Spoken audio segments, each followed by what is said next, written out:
Hello everyone, welcome back to the lectures on graph algorithms. I am संकेत सिंह और आज के इस लेक्चर में हम लोग अपने ग्राफ एल्गोरिथम्स की जर्नी को एक स्टेप और फॉरवर्ड लेके जाने वाले हैं। अभी तक हम लोगों ने ग्राफ एल्गोरिथम्स में ऑलरेडी डेप्थ फर्स्ट सर्च और ब्रेड्थ फर्स्ट सर्च जैसे काफ़ी इंपॉर्टेंट एल्गोरिथम्स को पढ़ा है और उनके ऊपर प्रॉब्लम्स भी सॉल्व करी हैं। इस पर्टिकुलर लेक्चर में ना हम लोग एक नए डेटा स्ट्रक्चर के ऊपर बात करने वाले हैं। ये डेटा स्ट्रक्चर आगे आने वाली कई सारी प्रॉब्लम्स के लिए एक बेस फाउंडेशन प्रिपेयर करेगा। So without any further delay let's just start और आज के इस लेक्चर में बात करना शुरू करते हैं डिसजॉइंट सेट यूनियन के बारे में। तो अब यहां से हम लोग एक नए डेटा स्ट्रक्चर के ऊपर बात करेंगे, डिसजॉइंट सेट यूनियन। इसको शॉर्ट फॉर्म में कई जगह तुम DSU के नाम से भी देखोगे कि कई लोग इसको DSU के नाम से भी बुलाते हैं। ठीक है, अब ये डेटा स्ट्रक्चर क्या है, क्या कर सकता है और किस टाइप की कैपेबिलिटीज ये पोजेस करता है, इसको समझने के लिए पहले हमें ना इसकी रिक्वायरमेंट समझनी पड़ेगी कि इसकी रिक्वायरमेंट क्यों है हमें। अगर तुम अभी तक देखो तो अभी तक तुमने कुछ लीनियर डेटा स्ट्रक्चर्स स्टडी कर लिए हैं। लीनियर डेटा स्ट्रक्चर्स की लिस्ट तो काफी ज्यादा लंबी है। स्टैक्स आ जाते हैं तुम्हारे पास, क्यूज आ जाते हैं तुम्हारे पास, ठीक है, उसके बाद एरेज आ जाते हैं तुम्हारे पास, लिंक लिस्ट आ जाती है, so on and so fourth. बहुत सारे लीनियर डेटा स्ट्रक्चर तुम्हारे पास एग्जिस्ट करेंगे, डेक होता है, बहुत सारे डेटा स्ट्रक्चर एग्जिस्ट करते हैं। उसके अलावा तुमने थोड़े नॉन लीनियर डेटा स्ट्रक्चर भी देखे होंगे। अब नॉन लीनियर डेटा स्ट्रक्चर में तुमने कुछ डेटा स्ट्रक्चर देखे हैं जैसे हैश मैप्स, ठीक है, और कुछ हायरार्किकल डेटा स्ट्रक्चर्स भी देखे हैं जैसे ट्रीज। ट्रीज में तुमने देखा है binary tree, binary search trees, heaps, है ना, और भी बहुत तरह की ट्रीज एग्जिस्ट करती हैं। ओवरऑल देखा जाए तो एक good set of data structures हम लोग ऑलरेडी डिस्कस कर चुके हैं और एक good set of data structure की नॉलेज तुम लोग पोजेस करते हो।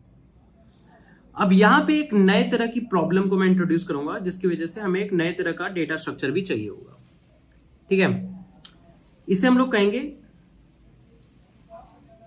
क्लस्टरिंग या ग्रुपिंग की problem. The problem of clustering और ग्रुपिंग। क्या प्रॉब्लम है ये, इसके ऊपर बात करना शुरू करते हैं। ठीक है, so you will be having some elements. ठीक है, आपके पास कुछ एलिमेंट्स होंगे and you need to add them, or you can say segregate them in different groups. Okay, इसे तुम कह सकते हो in different groups और clusters।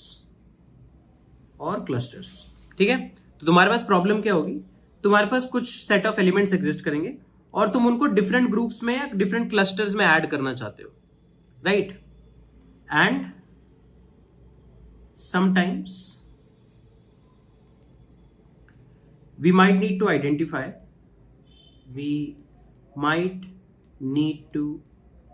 Identify the group any element belongs to.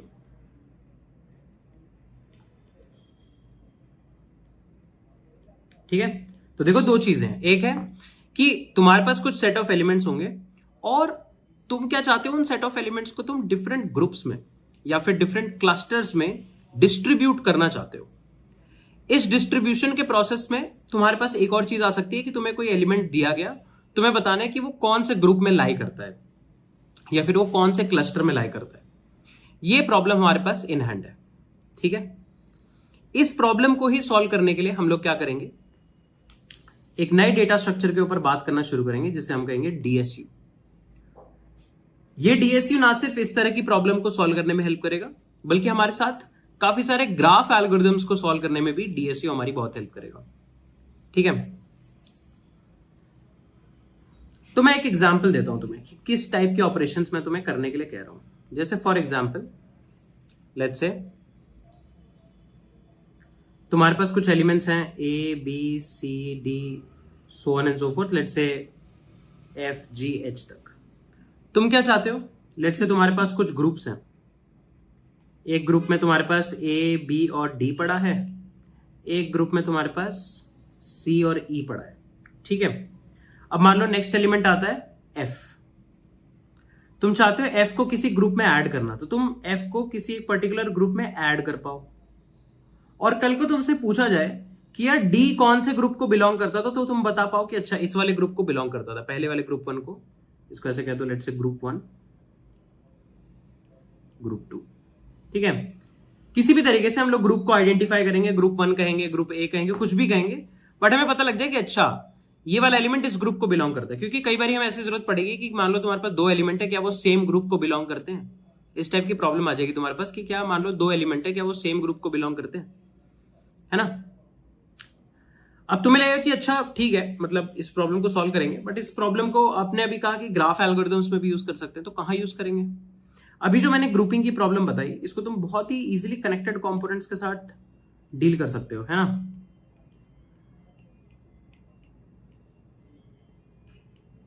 यार कनेक्टेड कंपोनेंट क्या होता है? एक ग्रुप ही तो होता है। अगर मैं तुमसे पूछूं क्या ये वर्टेक्स और ये वर्टेक्स एक सेम ग्रुप में है, तो इसका मतलब अगर है तो इसका मतलब सेम कंपोनेंट में है। अगर ये वर्टेक्स और ये वर्टेक्स क्या सेम ग्रुप में है? नहीं, 2 अलग ग्रुप में है, तो इसका मतलब 2 डिफरेंट कंपोनेंट्स में है। तो डिसजॉइंट सेट यूनियन जो ग्रुप्स बनाने में हेल्प करता है ना, वो डायरेक्टली तुम्हारी जैसे कनेक्टेड कंपोनेंट वाली प्रॉब्लम को सॉल्व करने में तुम्हारी हेल्प करेगा, राइट। तो ये तो बात होगी हमारी प्रॉब्लम इन हैंड की। ठीक है, अब इस प्रॉब्लम को समझने के लिए थोड़ी सी ना हमें टर्मिनोलॉजीज डिस्कस करनी होगी। ये टर्मिनोलॉजी डिस्कस करना इसलिए इंपॉर्टेंट है क्योंकि इन टर्मिनोलॉजीज को हम लोग बहुत ही फ्रीक्वेंटली यूज कर रहे होंगे, और जब हम उसको यूज कर रहे हैं तब हम लोग बार बार आइटरेट नहीं करना चाहेंगे। हम लोग पहले से इसको सॉर्ट करके रखते हैं दिमाग में कि टर्मिनोलॉजीज क्या कह रही हैं, क्या होती है। ठीक है, तो देखो पहली टर्मिनोलॉजी जो तुम्हें अपने दिमाग में लेकर चलनी है, पहली टर्मिनोलॉजी तो दिमाग में लेकर चलनी है, वो क्या है? लीडर, ठीक से लिख देता हूं मैं, लीडर और पेरेंट ऑफ द ग्रुप। ठीक है, तो एक टर्मिनोलॉजी तुम्हारे पास क्या आ रही है कि यार हर ग्रुप का कोई लीडर या पेरेंट एलिमेंट होगा। इसका मतलब क्या है? मैं कई बार तुम्हें प्रॉब्लम्स में या डिस्कशन के टाइम बोलूंगा लीडर ऑफ दिस ग्रुप या पेरेंट ऑफ दिस ग्रुप। इसका मतलब क्या है? इसका मतलब क्या है? इसका मतलब है to uniquely identify a group, to uniquely identify a group, we will pick any element, we will pick any element from the group, we will pick any element from the group and make it the representative, or you can say leader, और you can say parent of the group. ठीक है, तो देखो हम क्या कहेंगे कि यार हर ग्रुप में कुछ एलिमेंट्स है ना। मान लो एक ग्रुप में एलिमेंट है ए बी डी, एक ग्रुप में एलिमेंट है 3 4 5, ऐसे बहुत सारे ग्रुप है, उसमें बहुत सारे एलिमेंट है, हर ग्रुप में कुछ कुछ कुछ कुछ एलिमेंट्स है।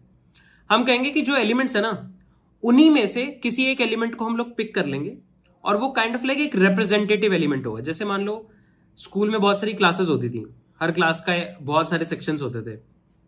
जैसे 10th क्लास में 10th A, 10th B, 10th C, 10th D, ऐसे करके बहुत सारी क्लासेस होती थी हमारे स्कूल में, है ना। अब हर क्लास का एक मॉनिटर होता था, तो कभी भी इंचार्ज को, जो पूरे फ्लोर की इंचार्ज होती थी या पूरे स्टैंडर्ड की, मतलब 10th स्टैंडर्ड की जो इंचार्ज होंगी, उनको अगर क्लासेस का कुछ डिस्कस करना होता था तो वो क्या करती थी या वो क्या करते थे, वो सारे मॉनिटर्स को बुला के लाते थे। ठीक है, अब हर क्लास का एक मॉनिटर आता था।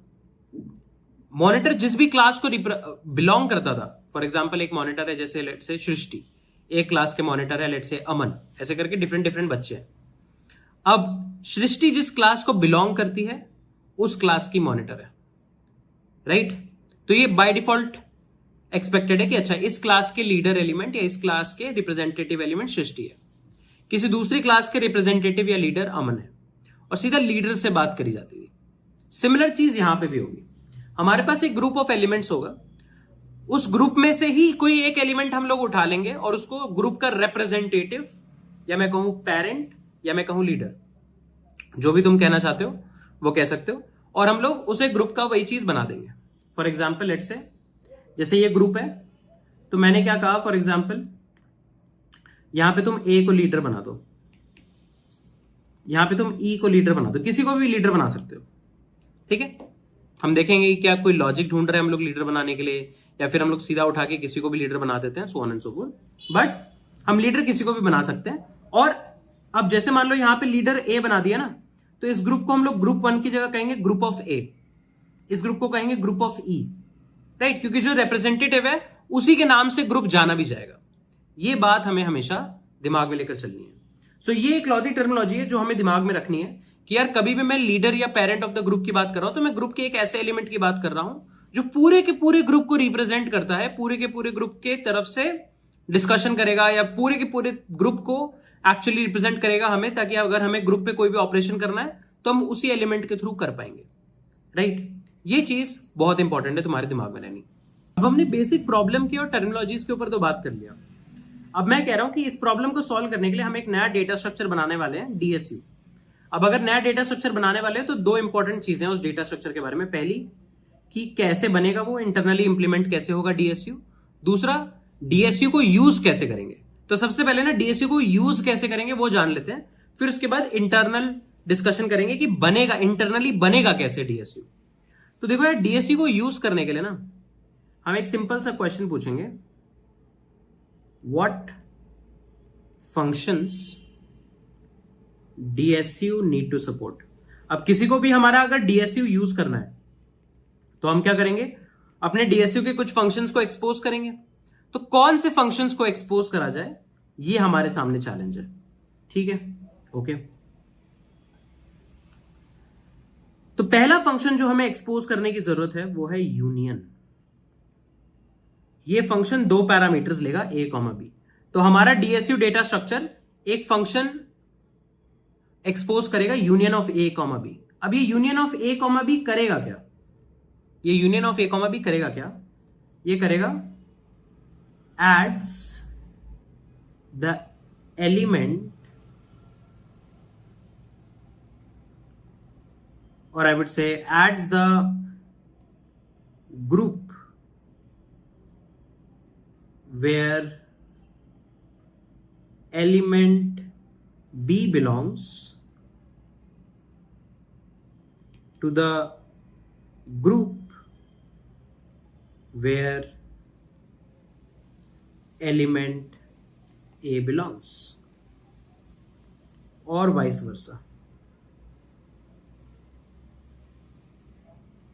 ठीक है, देखो क्या बात हो रही है यार, आपको दो एलिमेंट दिए जाएंगे ए और बी। आप क्या करोगे, जो एलिमेंट बी है ना, देखोगे वो कौन से ग्रुप को लाई करता है। फॉर एग्जाम्पल लेट्स से तुमने कहा यूनियन ऑफ 1,5। मान लो 1 के ग्रुप में तुम्हारे पास एलिमेंट्स हैं 1,3, और लेट्स से 5 के ग्रुप में तुम्हारे पास एलिमेंट्स हैं 2,5,7। ठीक है, तुम क्या कहते हो, यूनियन ऑफ 1,5। 1,5 के यूनियन का मतलब क्या है, 5 जिस भी ग्रुप को बिलोंग करता है उस ग्रुप को मैं लाके मर्ज कर दूंगा जिस भी ग्रुप को 1 बिलोंग करता है। अब 5 जिस भी ग्रुप को बिलोंग करता है कैसे पता लगेगा, पहले तो देखना होगा 5 कौन से ग्रुप में, और ग्रुप आइडेंटिफाई कैसे होता है, ग्रुप के रिप्रेजेंटेटिव से। सो लेट्स से यहां पे ग्रुप रिप्रेजेंटेटिव 7 है, यहां पे ग्रुप रिप्रेजेंटेटिव 1 है। तो तुम देखोगे 1 किसके ग्रुप में लाई करता है, 1 खुद के ग्रुप में ही लाई करता है। 5 किसके ग्रुप में लाई करता है, 5 7 के ग्रुप में लाई करता है। तो 7 का जो ये पूरा का पूरा ग्रुप है इसको मैं लाके मर्ज कर दूंगा इस 1 वाले ग्रुप के साथ। तो ये पूरा का पूरा ग्रुप यहां पे मर्ज हो जाएगा, और जो फाइनल आउटपुट आ रहा होगा वो क्या आएगा, 1 3 2 5 7, और अभी भी यहां पे रिप्रेजेंटेटिव एलिमेंट 1 है। क्यों, क्योंकि 7 के सारे एलिमेंट आके 1 में जुड़े हैं, तो अब इस बड़े ग्रुप का रिप्रेजेंटेटिव भी क्या हो गया, 1 हो गया।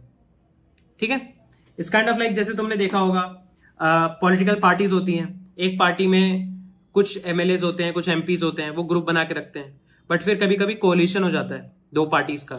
तो जो भी पार्टी ज्यादा पावरफुल होती है उसका रिप्रेजेंटेटिव लीड करता है, बट बाकी सारी मर्ज्ड जो छोटी छोटी पार्टीज होती हैं वो उसके अंडर ही काम करते हैं। सिमिलर चीज यहां पे भी है यार, हम यहां पे प्रेफरेंस सेट कर रहे हैं कि जो भी बी वाला ग्रुप होगा ना वो ए में आके सेट हो जाएगा। या फिर अगर तुम कोड, तो यहाँ पे मैं क्या कहना चाहता हूं कि जो भी छोटा ग्रुप होगा, मतलब छोटा मतलब जो भी लेस पावरफुल ग्रुप हम लोग मान रहे हैं या वीकर ग्रुप मान रहे हैं, उसके सारे एलिमेंट्स आके बड़े ग्रुप में ऐड हो जाएंगे। बड़े ग्रुप मतलब जो भी पावरफुल, मोर पावरफुल ग्रुप है, और फिर जो मोर पावरफुल ग्रुप का रिप्रेजेंटेटिव होगा वो बड़े ग्रुप का रिप्रेजेंटेटिव बन जाएगा। तुम चाहो तो इस लॉजिक को चेंज भी कर सकते हो, कोई बड़ी बात नहीं है, जब तक भी हम लोग फाइनल इंप्लीमेंटेशन तक नहीं पहुंच जाते। जब फाइनल इंप्लीमेंटेशन देखेंगे तो तुम्हें खुद से रियलाइज हो जाएगा कि अच्छा कौन सा ग्रुप किस में मर्ज होना चाहिए। ठीक है, तो ये तो हमारी पहली ऑपरेशन हो गई, union of A comma B. Union of A comma B मतलब बी जिस भी ग्रुप को बिलोंग करता है वो ग्रुप के सारे एलिमेंट आके ए के ग्रुप में ऐड हो जाएंगे, जिस भी ग्रुप को ए बिलोंग करता है उसमें। ये हो गई हमारी पहली ऑपरेशन। जो दूसरी ऑपरेशन है वो तो बहुत ही ज्यादा सिंपल है, वो है फाइंड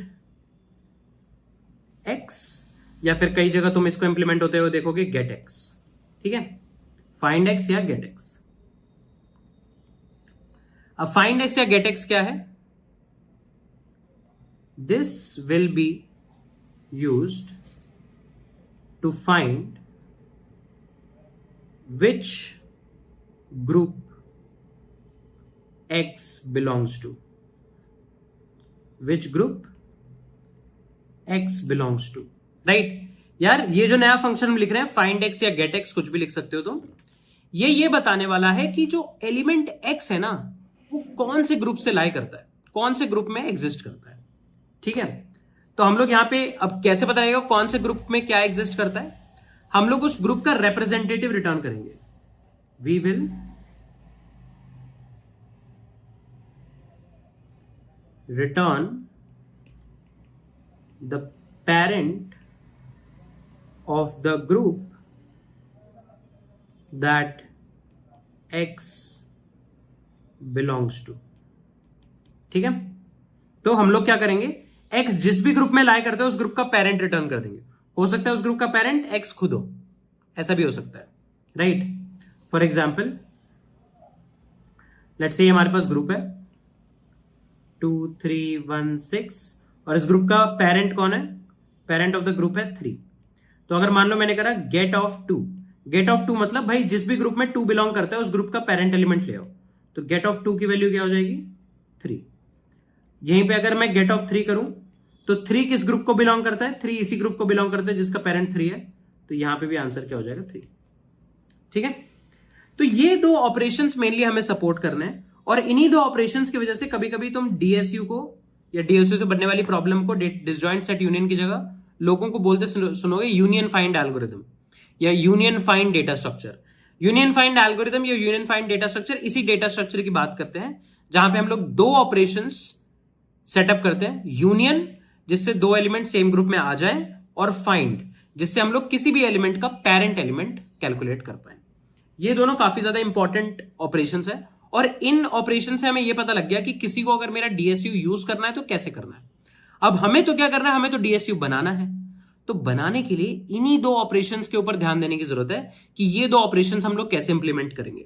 जैसे ही हमने इन दोनों ऑपरेशंस को इंप्लीमेंट कर दिया, things will be a cakewalk. So अब एक काम करते हैं, एक एक करके इसके ना सोल्यूशन सोचने की कोशिश करते हैं कि किस तरीके से इसको इंप्लीमेंट करना सही रहेगा। देखो, बाय डिफॉल्ट तुम्हारे दिमाग में कुछ अप्रोचेस आ सकते हैं, जिसके ऊपर मैं सबसे पहले बात कर लेता हूं। अप्रोच 1, तो मिलेगा यार ग्रुप्स बनाने हैं, जितने ग्रुप बनाने उतने सेट बना लो, या उतने अनऑर्डर्ड सेट या ऑर्डर्ड सेट जो भी बनाने बना लो, है ना। Represent every group as a set. हर ग्रुप को सेट की तरह रिप्रेजेंट कर लो, सेट रख लो, मैप रख लो। मैं अभी के लिए ऑर्डर्ड सेट के रिस्पेक्ट में बता रहा हूं, तुम इसको अनऑर्डर्ड सेट करोगे तो उसके हिसाब से कॉरेस्पॉन्डिंगली चीजें चेंज हो जाएंगी। अगर तुम हर ग्रुप को सेट के हिसाब से डिनोट कर रहे हो तो एक ग्रुप के सारे एलिमेंट्स एक सेट में होंगे, राइट। एक सेट में सारे एलिमेंट्स होंगे। मान लो तुम क्या कर सकते हो, एक सेट्स की एरे बना सकते हो, राइट। एक एरे ऑफ सेट्स बना के रख सकते हो। 1 सेकेंड, है ना। तुम क्या कर सकते हो, एरे ऑफ सेट्स बना सकते हो। तो एरे के जिस भी इंडेक्स पे कोई किसी भी ith इंडेक्स पे अगर कोई पर्टिकुलर सेट एग्जिस्ट कर रहा होगा तो हम लोग क्या कहेंगे कि यार अगर कोई एलिमेंट हमें आइडेंटिफाई करना है कि 5 कौन से सेट को बिलोंग करता है तो इसी ith सेट को बिलोंग करता है या फिर इस ith ग्रुप को बिलोंग करता है। इस अप्रोच के ऊपर और डिस्कशन हम लोग कर सकते हैं बट ज्यादा डिस्कशन करने का कोई फायदा नहीं है। क्यों यार, अगर मुझे 2 ग्रुप्स को मर्ज करना पड़ जाए, 2 सेट्स को मर्ज करना पड़ जाए, मान लो ये 2 ग्रुप्स हैं, इनको मर्ज करना पड़ जाए, तो तुम्हें क्या करना पड़ेगा, एक पूरे के पूरे ग्रुप पे आइटरेट करके उसके सारे एलिमेंट्स को दूसरे ग्रुप में इंसर्ट करना पड़ेगा। वर्स्ट केस में दोनों के दोनों ग्रुप्स n/2 साइज के हो सकते हैं, राइट। अगर तुम्हें n/2 साइज के सारे एलिमेंट्स को n/2 साइज के सेट में इंसर्ट करना पड़ गया और तुमने एक ऑर्डर्ड सेट रखा है तो order of n log n का टाइम लग जाएगा। अगर अनऑर्डर्ड सेट रखा है तो on an average order of theta of n का टाइम लग जाएगा। But at least approximately n operations तुम खर्च कर रहे होगे 2 ग्रुप्स को मर्ज करने के लिए, जो कि काफी ज्यादा है। इस अप्रोच के जो ऑप्शंस हैं काफी ज्यादा है, हमें इतनी ज्यादा कॉम्प्लेक्सिटी नहीं चाहिए कि यार मतलब सर्च करने में भी order of log n type लग रहा है या फिर अगर मान लो मैप होता तो 1 टाइप लग रहा है, बट इंसर्ट करने में तो बहुत ज्यादा टाइम लग रहा है, मैं कहूँ यूनियन करने में तो बहुत ज्यादा टाइम लग रहा है। तो इसलिए ये वाली जो अप्रोचेस है ना, जिसमें हर ग्रुप को सेपरेटली मेंटेन करेंगे, ये अप्रोच हमारे काम में नहीं आएगी। इस अप्रोच से थोड़ा सा हमें हटकर सोचना होगा। तो अब एक काम करते हैं, अब एक ना दूसरे सॉल्यूशन की तरफ बढ़ना शुरू करते हैं, ठीक है।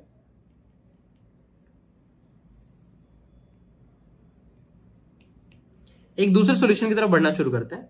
Let's ask us a question, can we use arrays? क्या हम लोग एरेज का यूज कर सकते हैं?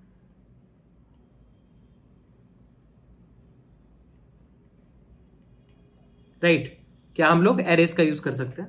जैसे मैं क्या कहूंगा, मान लो हमारे पास एक एरे है, ठीक है। ये एरे क्या रिप्रेजेंट कर रही है? चलो सोचना शुरू करते हैं, ठीक है। एरे के पास अपने इंडेक्सेस हैं 0 1 2 3 4 5। तो जो ये इंडेक्सेस है ना, indexes represent actual element, right. ये क्या है? ये क्या है? इंडेक्सेस है ना। अब हम लोग कहेंगे कि जो इंडेक्सेस हैं उनको हम लोग एलिमेंट मान के चलते हैं और इस एरे को नाम दे दो PAR, parent array, P array, कुछ भी कह लो। और जो वैल्यूज पड़ी होंगी ना, जो किसी भी इंडेक्स पे वैल्यूज पड़ी होंगी, वो पता है क्या डिनोट करेंगे? Parent at I denotes which group I belong to, right. देखो क्या सीन है कि यार एरे का जो इंडेक्स है, इंडेक्स हमारा एलिमेंट रिप्रेजेंट कर रहा है। तो अगर कोई ith इंडेक्स है तो वो एलिमेंट I को रिप्रेजेंट कर रहा है, और ith इंडेक्स पे जो भी वैल्यू पड़ी, मतलब PAR एट I जो भी पड़ा है, ये जो भी वैल्यू है, जो भी मतलब किसी एक पर्टिकुलर इंडेक्स के अंदर क्या वैल्यू पड़ी है, वो क्या डिनोट करता है कि जो ith एलिमेंट है वो कौन से ग्रुप को बिलोंग करता है, राइट। तो चलो इसका एग्जांपल लेना शुरू करते हैं।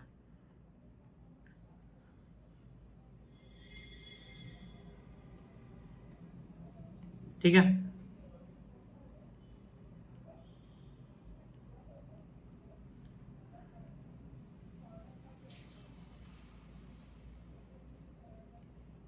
अब तुम्हें लग रहा होगा मैं क्या डायग्राम तुम्हारे सामने ड्रॉ कर रहा हूं, अभी तुम्हें समझ में आ जाएगा।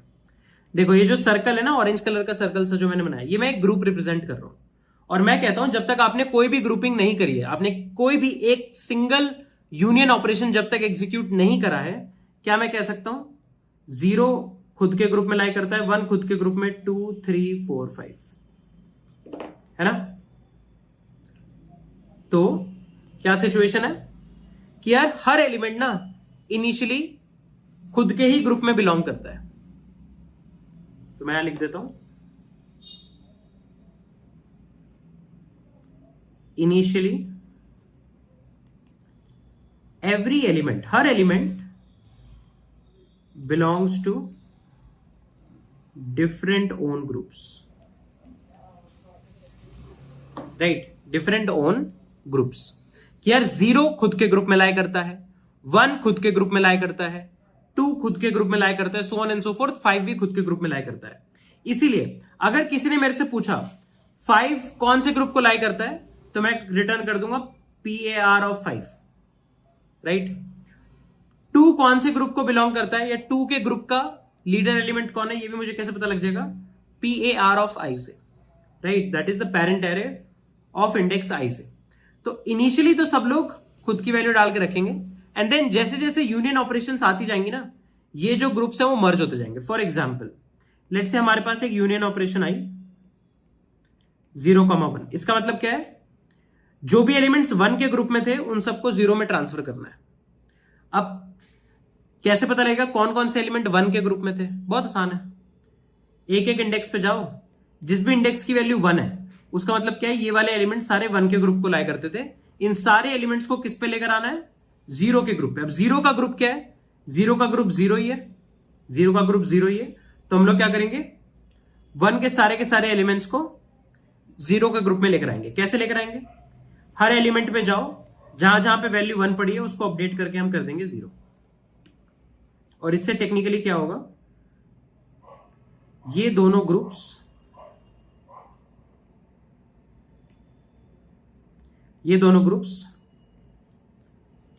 या मैं कहूं ये दोनों क्लस्टर्स मर्ज हो जाएंगे। ठीक है, कैसे करेंगे, हर इंडेक्स पर आइटरेट करेंगे, 1 का पेरेंट निकाल लेंगे, will first of all calculate the parent of 1 का पेरेंट हम निकाल लेंगे। ठीक है, हर इंडेक्स पे जाएंगे, जिस जिस इंडेक्स पे वैल्यू पेरेंट ऑफ 1 के बराबर है वहां पे पेरेंट ऑफ 0 की वैल्यू डाल देंगे। पेरेंट ऑफ 0 अभी 0 ही था, 0 का पेरेंट कौन, 0। ठीक है, ओके। अब एक और operation I, union of 2,0, right, कि 0, या मैं कहूं पहले करते हैं 2,3 करते हैं। ठीक है, 2,3 करते हैं। अब 2,3 कैसा है, 0 1 जैसा ही है, 3 को 2 के ग्रुप में लाना है, तो सबसे पहले 3 का पेरेंट लाओ। 3 का पेरेंट कौन, 3, तो जिस जिस एलिमेंट पे पेरेंट 3 पड़ा है उन सबका पेरेंट हमें क्या करना है, पेरेंट ऑफ 2। पेरेंट ऑफ 2 क्या है, 2 खुद है, तो हमें क्या करना होगा, सारे इंडेक्सेस पे आइटरेट करके इसको भी 2 करना होगा। ठीक है, इससे क्या होगा, यहां पे भी हम लोग एक बॉन्ड एस्टैब्लिश कर पाएंगे।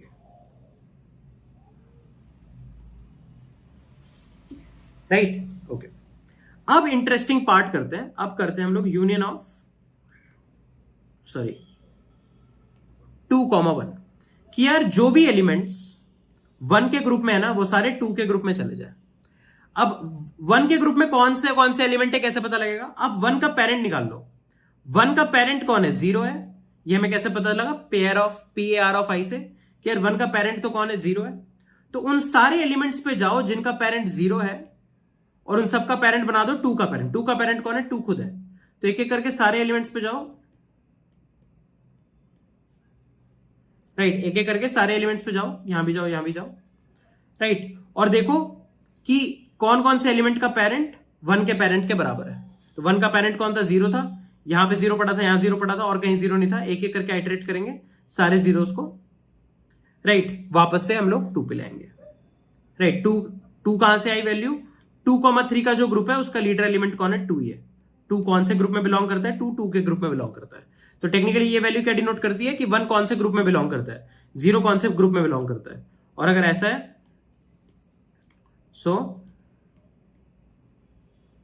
ये भी मर्ज हो जाएंगे।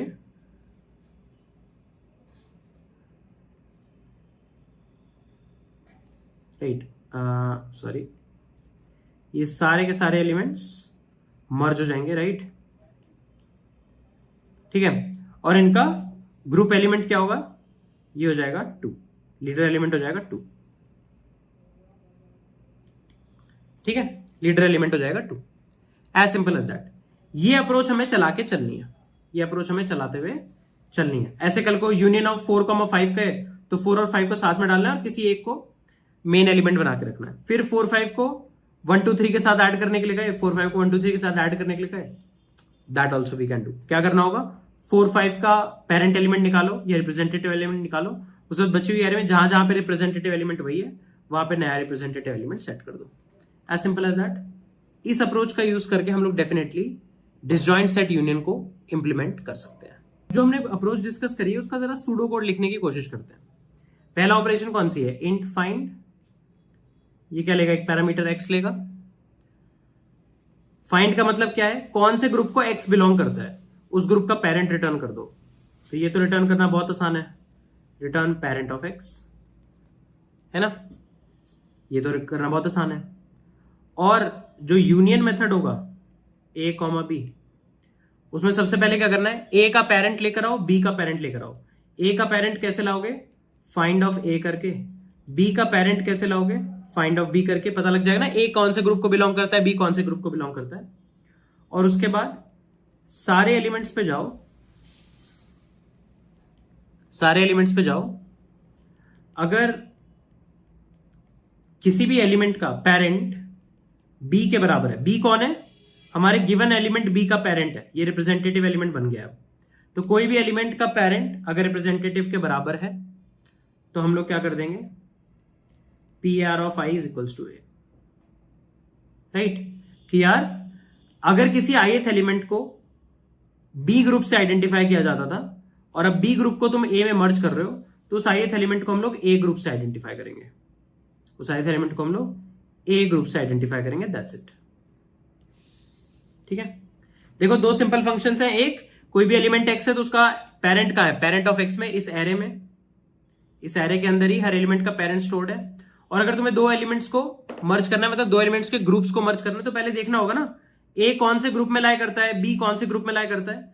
फिर हर उस एलिमेंट पे जाएंगे जिसका पेरेंट बी के पेरेंट के बराबर है और उन सब का पेरेंट क्या कर देंगे, ए का पेरेंट, बिकॉज अब ए और बी की value after this call becomes parent of A and parent of B, as simple as that. बड़ी सुडो कोड की हम लोग एक्सप्लेनेशन देख लेते हैं। फॉर एग्जाम्पल मैंने तुम्हें कहा यूनियन 4,2 या मैं कहूं 4,3, ठीक है यार, जिस भी ग्रुप में 3 बिलोंग करता है ना, उस पूरे ग्रुप को ले जाके 4 में ऐड कर दो। अब पहले निकालना पड़ेगा ना 3 कौन से ग्रुप को बिलोंग करता है, 3 बिलोंग करता है 2 के ग्रुप को और 4 बिलोंग करता है खुद के ग्रुप को। तो तुमने निकाल लिया कि फाइंड ऑफ 4 आ गया 4, फाइंड ऑफ 3 आ गया 2। अब 4 और 2 को मर्ज करना है। 4 और 2 को मर्ज करने का मतलब क्या है, इन सारे एलिमेंट्स का पेरेंट 4 का पेरेंट बन जाना चाहिए। तो इन सारे एलिमेंट्स का पेरेंट कौन है, 2 है। तो मैं क्या कहूंगा, मैं आयरे पे आइटरेट करूंगा, जिस जिस एलिमेंट का पेरेंट 2 निकला उन सब का पेरेंट मैं अपडेट कर दूंगा 4। तो जैसे इसका पेरेंट 2 है, इसका पेरेंट हो जाएगा 4, राइट, दैट्स इट। तो देखो क्या कर रहे हैं, पुराने वाले पेरेंट को चेक करते हैं कि कौन से एलिमेंट में पुराना वाला पेरेंट है और उसको नए वाले पेरेंट से अपडेट कर देते हैं। As simple as that for union operation. पूछने की बात यह है कि इस अप्रोच की टाइम कॉम्प्लेक्सिटी क्या हुई। टाइम कॉम्प्लेक्सिटी वाइज तुमने फाइंड ऑपरेशन को बहुत ज्यादा ऑप्टिमाइज कर दिया, ये ऑर्डर ऑफ 1 हो गई है, बट यहां पे टाइम कॉम्प्लेक्सिटी हो गई order of n kind of, right. क्योंकि ऐसा हो सकता है कि तुम्हारे पास मान लो 10 एलिमेंट थे, 9 एक ही ग्रुप को बिलोंग करते थे, उन 9 के 9 एलिमेंट्स को तुम्हें 10वें ग्रुप में डालना है, तो ऑलमोस्ट सारे एलिमेंट्स पे आइटरेट करना पड़ेगा। इस अप्रोच का union operation order of n में चलेगा और फाइंड ऑपरेशन ऑर्डर ऑफ 1 में चलेगा, जो कि डेफिनेटली सबसे ज्यादा एफिशिएंट नहीं है। तो इस एरे बेस्ड अप्रोच के अलावा एक और अप्रोच हम लोग क्या लगा सकते हैं, लिंक लिस्ट बेस्ड अप्रोच। क्या हम लोग कहीं पे लिंक लिस्ट यूज कर सकते हैं। देखो यार, जैसे एरे ऑफ सेट बना रहे थे, मान लो array of W link list type बना ले,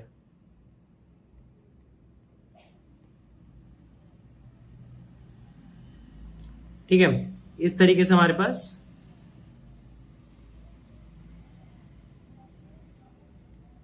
लिंक लिस्ट हो, ठीक है। अब देखो हर लिंक लिस्ट का हर नोड क्या करेगा, कोई एलिमेंट रिप्रेजेंट करेगा, राइट।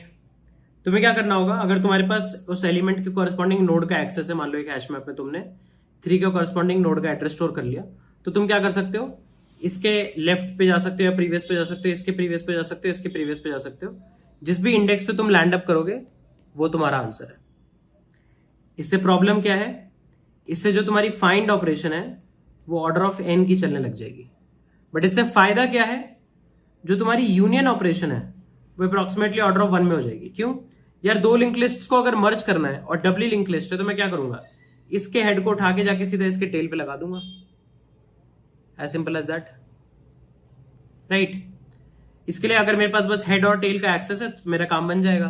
अगर टेल का एक्सेस नहीं है तो आइटरेट करके टेल का एक्सेस लेकर आना पड़ेगा, राइट। बट मान लो अगर मैं कि टेल का एक्सेस भी है मेरे पास, तो इसके हेड को बस टेल के आगे हमें सेट करना है। वो तो क्या है, proper pointer manipulation order of 1 का टास्क है, राइट। बट अगेन यहाँ पे भी जो फाइंड ऑपरेशन है वो तो ऑर्डर ऑफ n की हुई, कोई बहुत ज्यादा इंप्रूवमेंट तो यहां पर भी नहीं आया।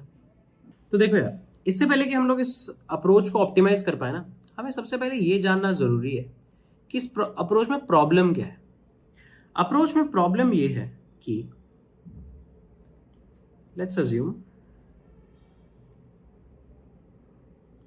हमारे पास n एलिमेंट्स है, ठीक है। मान लो हमारे पास n एलिमेंट्स हैं। हर बारी मान लो तुम यूनियन ऑपरेशन देते हो, ऐसे यूनियन ऑपरेशन देते हो, यूनियन ऑफ 0,1, फिर तुम देते हो यूनियन ऑफ 1,2, फिर तुम देते हो यूनियन ऑफ 2,3। इससे क्या होगा, 0,1 का यूनियन दिया तुमने, ठीक है, और इसको ऐसे लिखते हैं 2,1 3,2, ठीक है। इनिशियली मान लो सब लोग अपने खुद के ग्रुप में है, 0 खुद के ग्रुप में है, 1 खुद के ग्रुप में है, 2 खुद के ग्रुप में है, 3 खुद के ग्रुप में है, so on and so fourth. तुमने कहा 1 को 0 के ग्रुप में डाल दो, तो तुम 1 पे एक बार गए और तुमने उसका पेरेंट अपडेट करके 0 कर दिया, ठीक लग रहा है। अब तुम गए यूनियन ऑफ 2,1 पे, तुम 2 का पेरेंट निकालोगे, 2 का पेरेंट 2, तुम 1 का पेरेंट निकालोगे, 1 का पेरेंट 0। जिस जिस एलिमेंट पे 0 पड़ा है उन सबको तुम क्या कर दोगे, 2 कर दोगे। तो यहां पे तुम 2 कर दोगे, दोनों जगह 2 2 कर दोगे। तो एक बारी तो तुमने 1 का पेरेंट तब बदला जब तुमने यूनियन ऑफ 0,1 करा, अगली बार फिर से पेरेंट बदल दिया जब यूनियन ऑफ 2,1 करा। अब अगला वैल्यू क्या है, यूनियन ऑफ 3,2। 3 का पेरेंट कौन है, 3, 2 का पेरेंट कौन है, 2। तो जहां जहां पे 2 पड़ा है वहां पे क्या कर दो, 3 कर दो। देखो अब तुमने 1 का पेरेंट फिर एक बार चेंज कर दिया, right. Moral of the story क्या है कि मान लो तुम्हारे पास अगर n एलिमेंट्स हैं, तुम्हारे पास n एलिमेंट्स हैं, तो तुम हर एक एलिमेंट को वर्स्ट केस में अप्रोक्सीमेटली या किसी भी एक पर्टिकुलर एलिमेंट को अगर तुम देखा जाए, अगर तुम n यूनियन ऑपरेशंस करते हो ना, अगर तुम n यूनियन ऑपरेशंस करते हो तो किसी भी एक एलिमेंट को तुम n टाइम्स अपडेट कर रहे होगे। देखो 1 को अगर देखा जाए, अब मान लो अगर तुमने करा यूनियन ऑफ लेट्स से 4,3, तो अब दोबारा 0 1 2 3 सारे अपडेट होंगे, इसमें 1 एक बारी फिर अपडेट हो जाएगा। तो जितनी यूनियन ऑपरेशन ऐसी आती रहेंगी, वर्स्ट केस बता रहा हूं मैं, वर्स्ट केस, एकदम वर्स्ट केस एनालिसिस, कि यार तुम हमेशा क्या कर रहे हो, बहुत बड़े ग्रुप को बहुत छोटे ग्रुप में ऐड करते जा रहे हो, तो उस बड़े ग्रुप के जो एलिमेंट्स है ना वो बार बार अपडेट होते हैं। अगर तुमने n यूनियन ऑपरेशन लगाया तो किसी भी एक एलिमेंट को तुम अप्रोक्सीमेटली n बारी अपडेट कर दोगे। ये यहां पे सोल प्रॉब्लम एग्जिस्ट कर रही है, जिसकी वजह से जो हमारी एफिशिएंसी है प्रॉब्लम की वो मेंटेन नहीं हो पा रही है। अब इसे इंप्रूव करने के लिए, इस डिसजॉइंट सेट यूनियन को इंप्रूव करने के लिए हमारे पास एक कॉन्सेप्ट एग्जिस्ट करता है, यूनियन बाय साइज। यार यूनियन बाय साइज ना बड़ा ही सिंपल सा कॉन्सेप्ट है। यूनियन बाय साइज कहता है कि यार तुम हमेशा स्मॉलर ग्रुप को लार्जर ग्रुप में मर्ज करोगे। तुम हमेशा क्या करोगे, जो भी स्मॉलर ग्रुप है ना उसको लार्जर ग्रुप में मर्ज करोगे, ठीक है। चलो देखते हैं क्या कहने की कोशिश हो रही है। जैसे ये तुम्हारी पेरेंट एरे है, 0 1 2 3 4 5 6 7, ठीक है। अच्छा, और सब लोग इनिशियली क्या है, खुद के ग्रुप में ही प्रेजेंट है।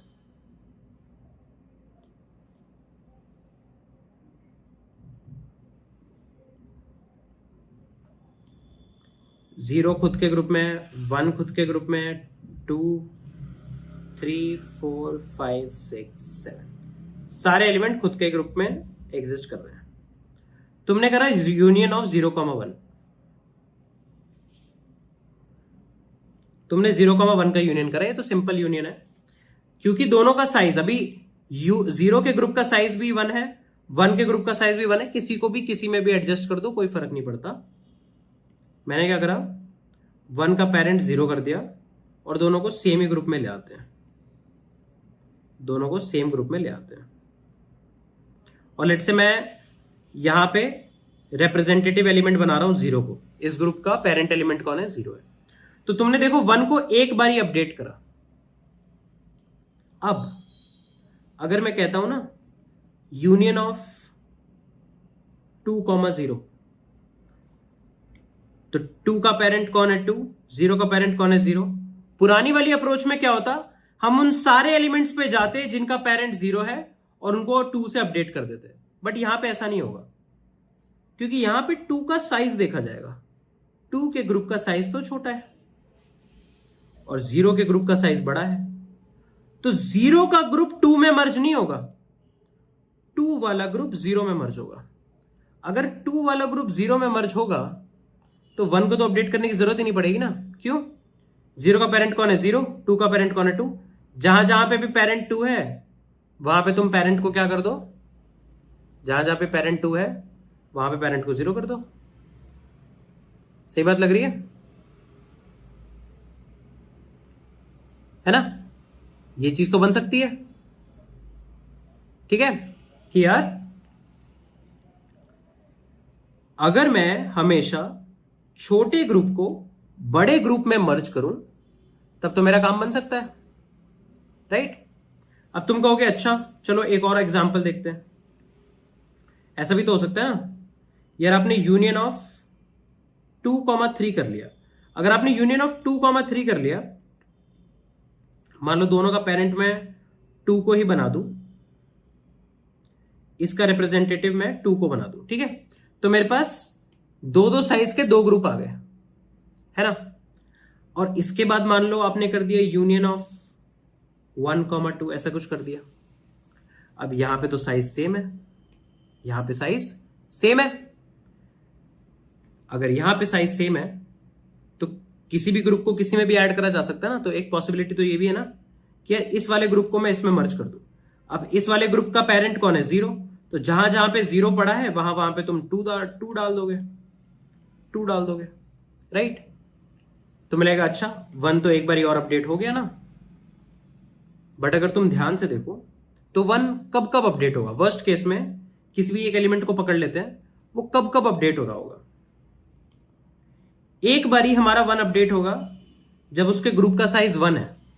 जब 1 के ग्रुप का साइज 1 है, उसको किसी और ग्रुप के साथ ऐड करोगे तब पॉसिबिलिटी है कि वहां पे 1 का पेरेंट अपडेट किया जाए, तब एक अपडेट लगेगा। उसके बाद अगली बार 1 तभी अपडेट होगा जब तुम ऐसे 2 ग्रुप्स को मर्ज करो जिनका साइज क्या है 2 है ना। जब डबल साइज मर्ज हो रहा होगा तभी 1 अपडेट होगा, या फिर 2 हो या 2 से ज्यादा हो। Next time 1 will be updated if the size of the other group to be merged is either 2 और ग्रेटर देन 2, है ना। यार मान लो इस ग्रुप का साइज 3 होता तो भी 0-1 का ग्रुप इसमें मर्ज होता ना, है ना। और इस ग्रुप का साइज 2 है तो भी हम लोग मान के चल रहे हैं 0-1 को इसमें मर्ज कर देंगे। तो दूसरे ग्रुप का साइज जब तक एटलीस्ट 2 नहीं हो जाता तब तक हम लोग 1 को अपडेट नहीं करेंगे। तो अगला अपडेट कब होगा, जब ग्रुप का साइज एटलीस्ट 2 होगा, ठीक है। फिर ये ग्रुप मर्ज कर जाएगा, ये दोनों ग्रुप क्या कर जाएंगे, मर्ज कर जाएंगे। अब मान लो रिप्रेजेंटेटिव एलिमेंट 2 है।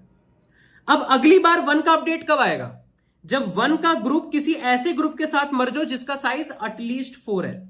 यार दूसरे ग्रुप का साइज या तो 4 हो या 4 से बड़ा हो तभी 1 अपडेट हो रहा होगा, वरना दूसरे ग्रुप अपडेट हो रहे हैं। मान लो 3, अगला ग्रुप 3 साइज का है, वो इसमें मर्ज होना चाहता है तो 1 अपडेट करने की जरूरत नहीं है, क्योंकि इस ग्रुप का साइज क्या है, छोटा है।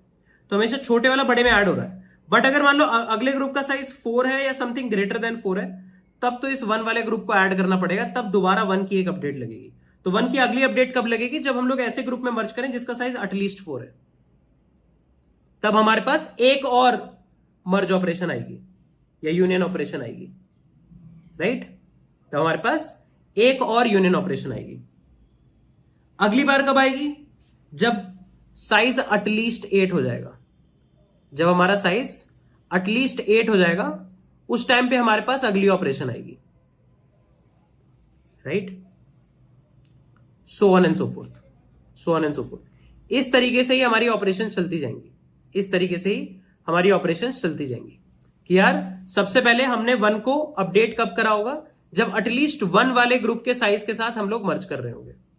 अगली बार 1 को अपडेट कब करेंगे, जब एटलीस्ट 2 वाले ग्रुप के साइज के साथ हम लोग उसको मर्ज कर रहे होंगे। उसके बाद 1 को कब अपडेट करेंगे, ये एक पर्टिकुलर एलिमेंट के रिस्पेक्ट में मैं तुम्हें बता रहा हूं, एक पर्टिकुलर एलिमेंट के रिस्पेक्ट में तुम्हें बता रहा हूं। उसके बाद 1 को कब अपडेट करेंगे, जब साइज एटलीस्ट 4 हो जाएगा, and so on and so fourth. ठीक है, ऐसे करते करते करते करते तुम्हारे पास क्या आ जाएंगी, कुछ 2⁻k साइज तक ही होगा, है ना? तो पहली मर्ज कब होगी, जब साइज एटलीस्ट 1 है। दूसरी मर्ज होगी जब साइज एटलीस्ट 2 है, so on and so fourth. kth मर्ज कब होगी, या kth यूनियन ऑपरेशन कब लगेगा, जब साइज एटलीस्ट 2⁻k हो जाएगा।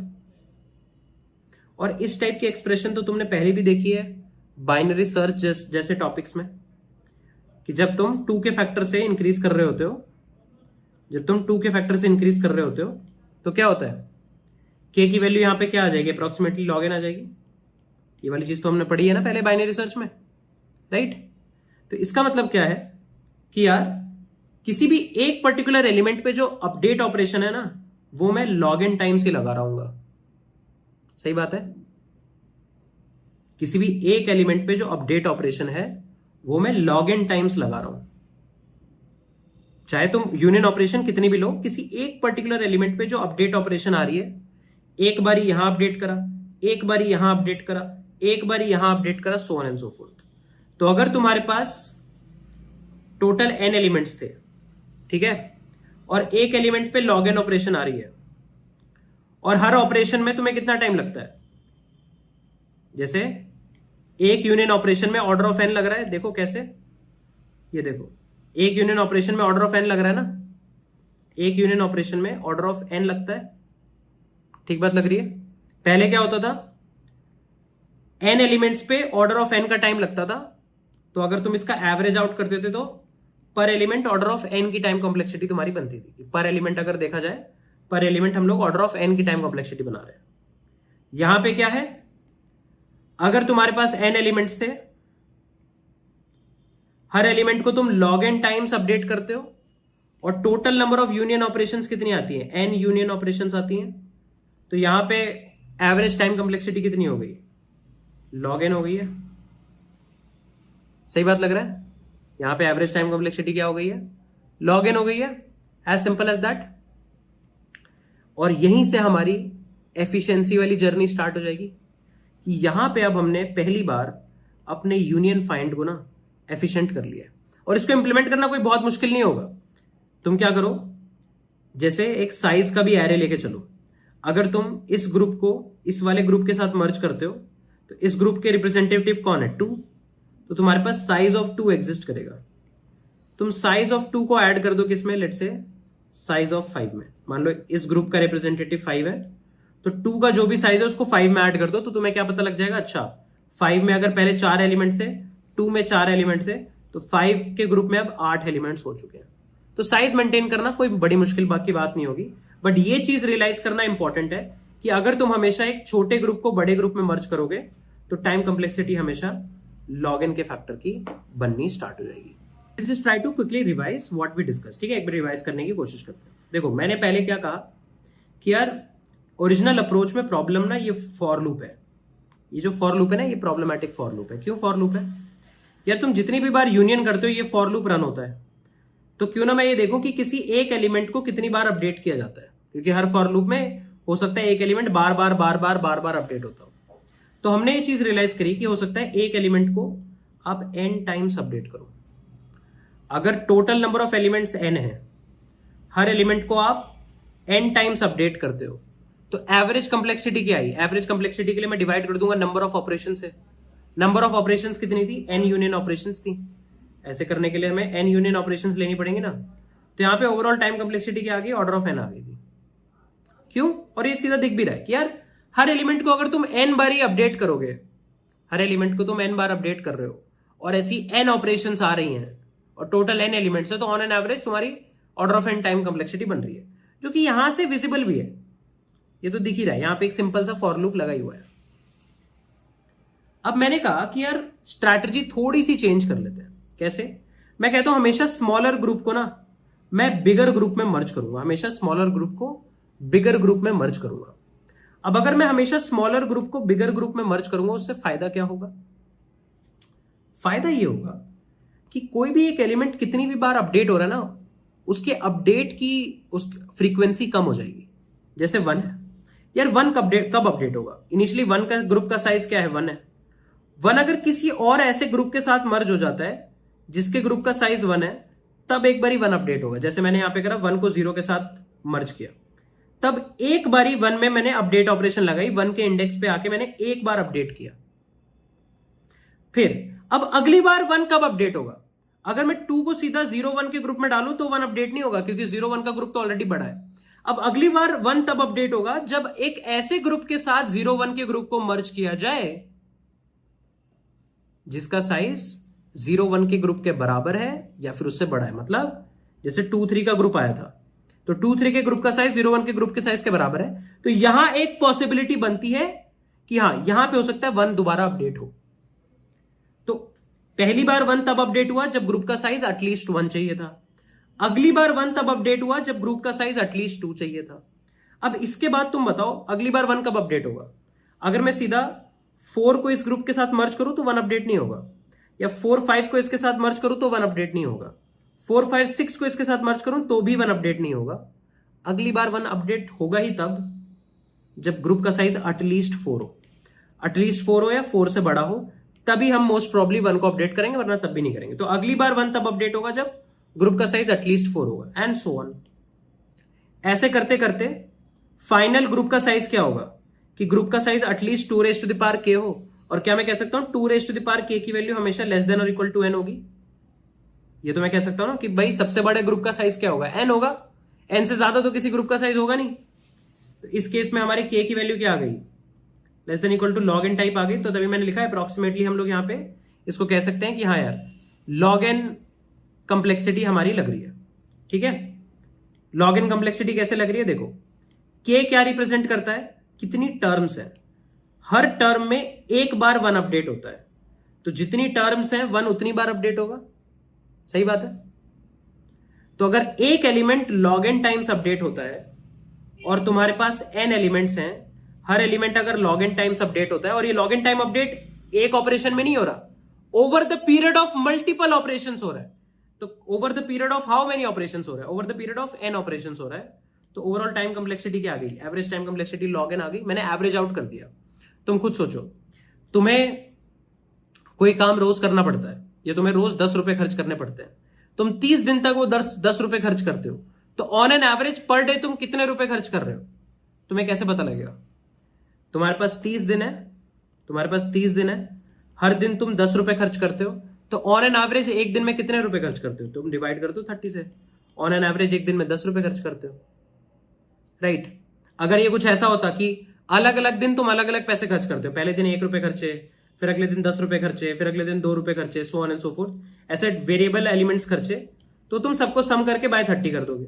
बट अगर तुम्हें पता है कि तुम हर दिन सेम अमाउंट ऑफ मनी खर्चते हो, 10 + 10 + 10 so on and so fourth, इसको बाय 30 करना है, तो ये तो इक्विवेलेंट हो गया 30 × 10/30 विच इज 10। तो यहां पे भी ये कर रहे हैं कि यार हर एलिमेंट के लिए देख रहे हैं। अब अगर 1 के लिए ऑपरेशन लॉग एन टाइम्स चल रही है, तो हर एलिमेंट के लिए अप्रोक्सीमेटली हम लोग मान सकते हैं ना कि वर्स्ट टू वर्स्ट चलेगी तो लॉग एन ही चलेगी। अब अगर हर एलिमेंट के लिए ऑपरेशन लॉग एन चल रही है and over the period of N operations, हमारे पास लॉग एन टाइम कॉम्प्लेक्सिटी बन जाएगी।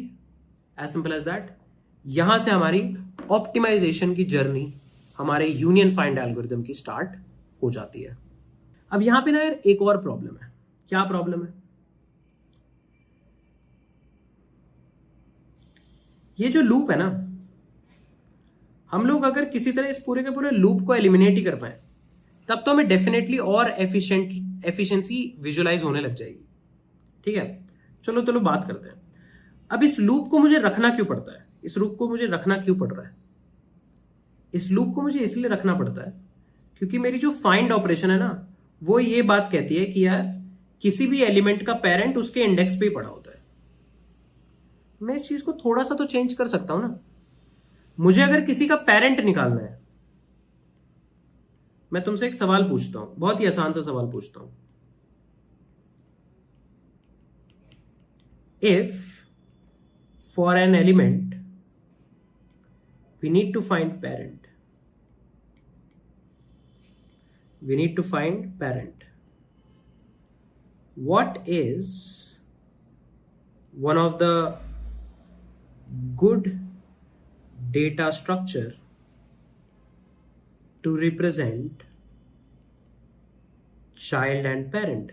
अगर तुम्हें चाइल्ड और पेरेंट रिप्रेजेंट करने हैं कि भाई किसी एलिमेंट का पेरेंट निकालना है, तो कौन सा ऐसा डेटा स्ट्रक्चर है जो तुम्हें सही तरीके से चाइल्ड और पेरेंट के रिलेशनशिप को रिप्रेजेंट करने में हेल्प करेगा?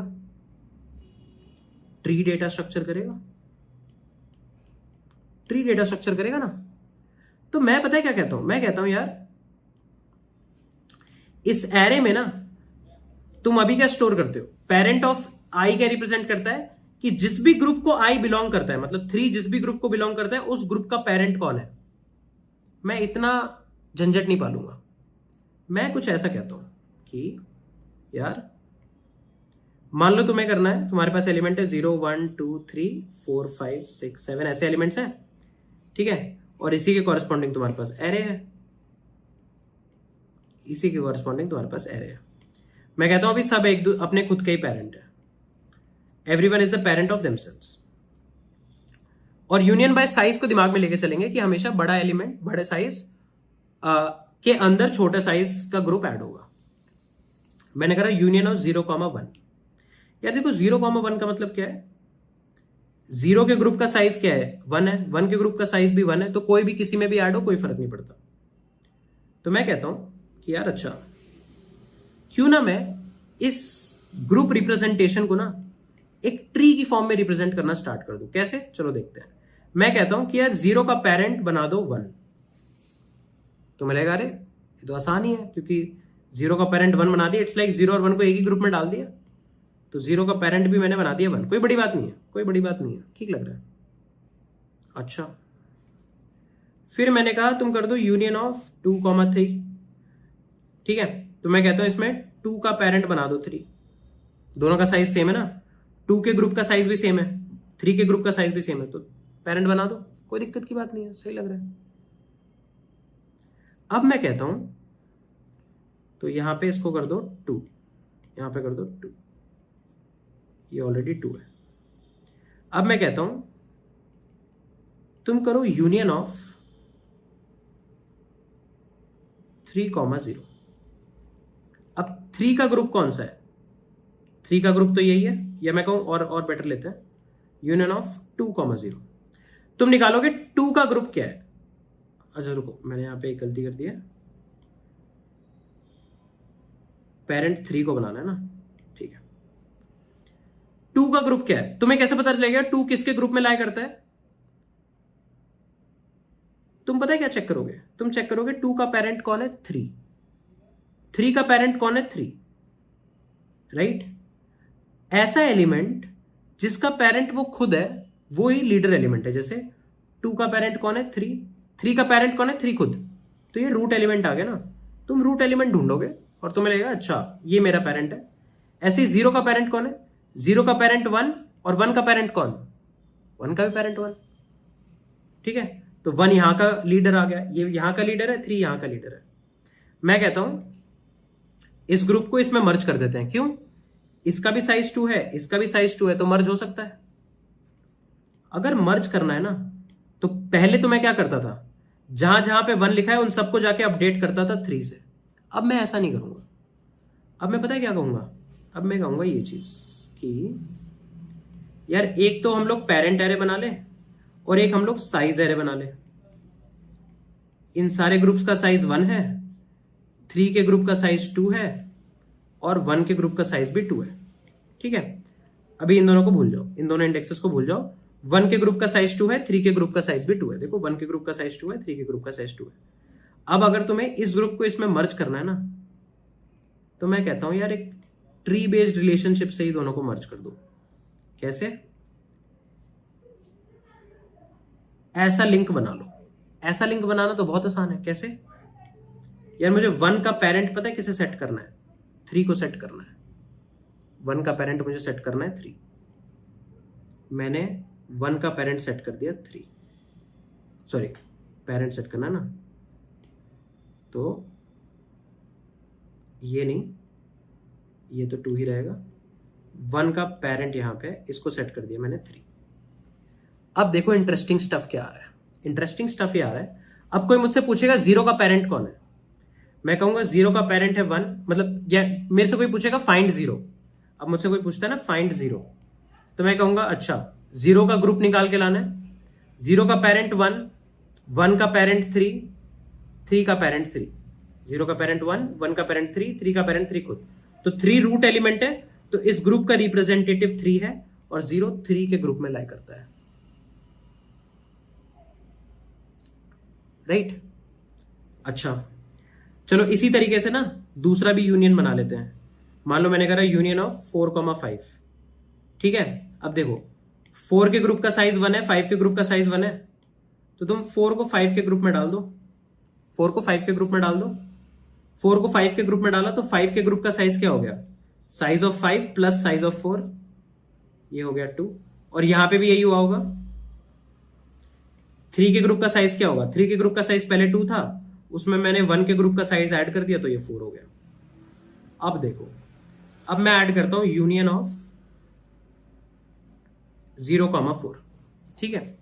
0 का पेरेंट कौन? 0 का पेरेंट 1, 1 का पेरेंट 3, तो 0 का ग्रुप है 3। 4 का ग्रुप कौन? 4 का ग्रुप है 5।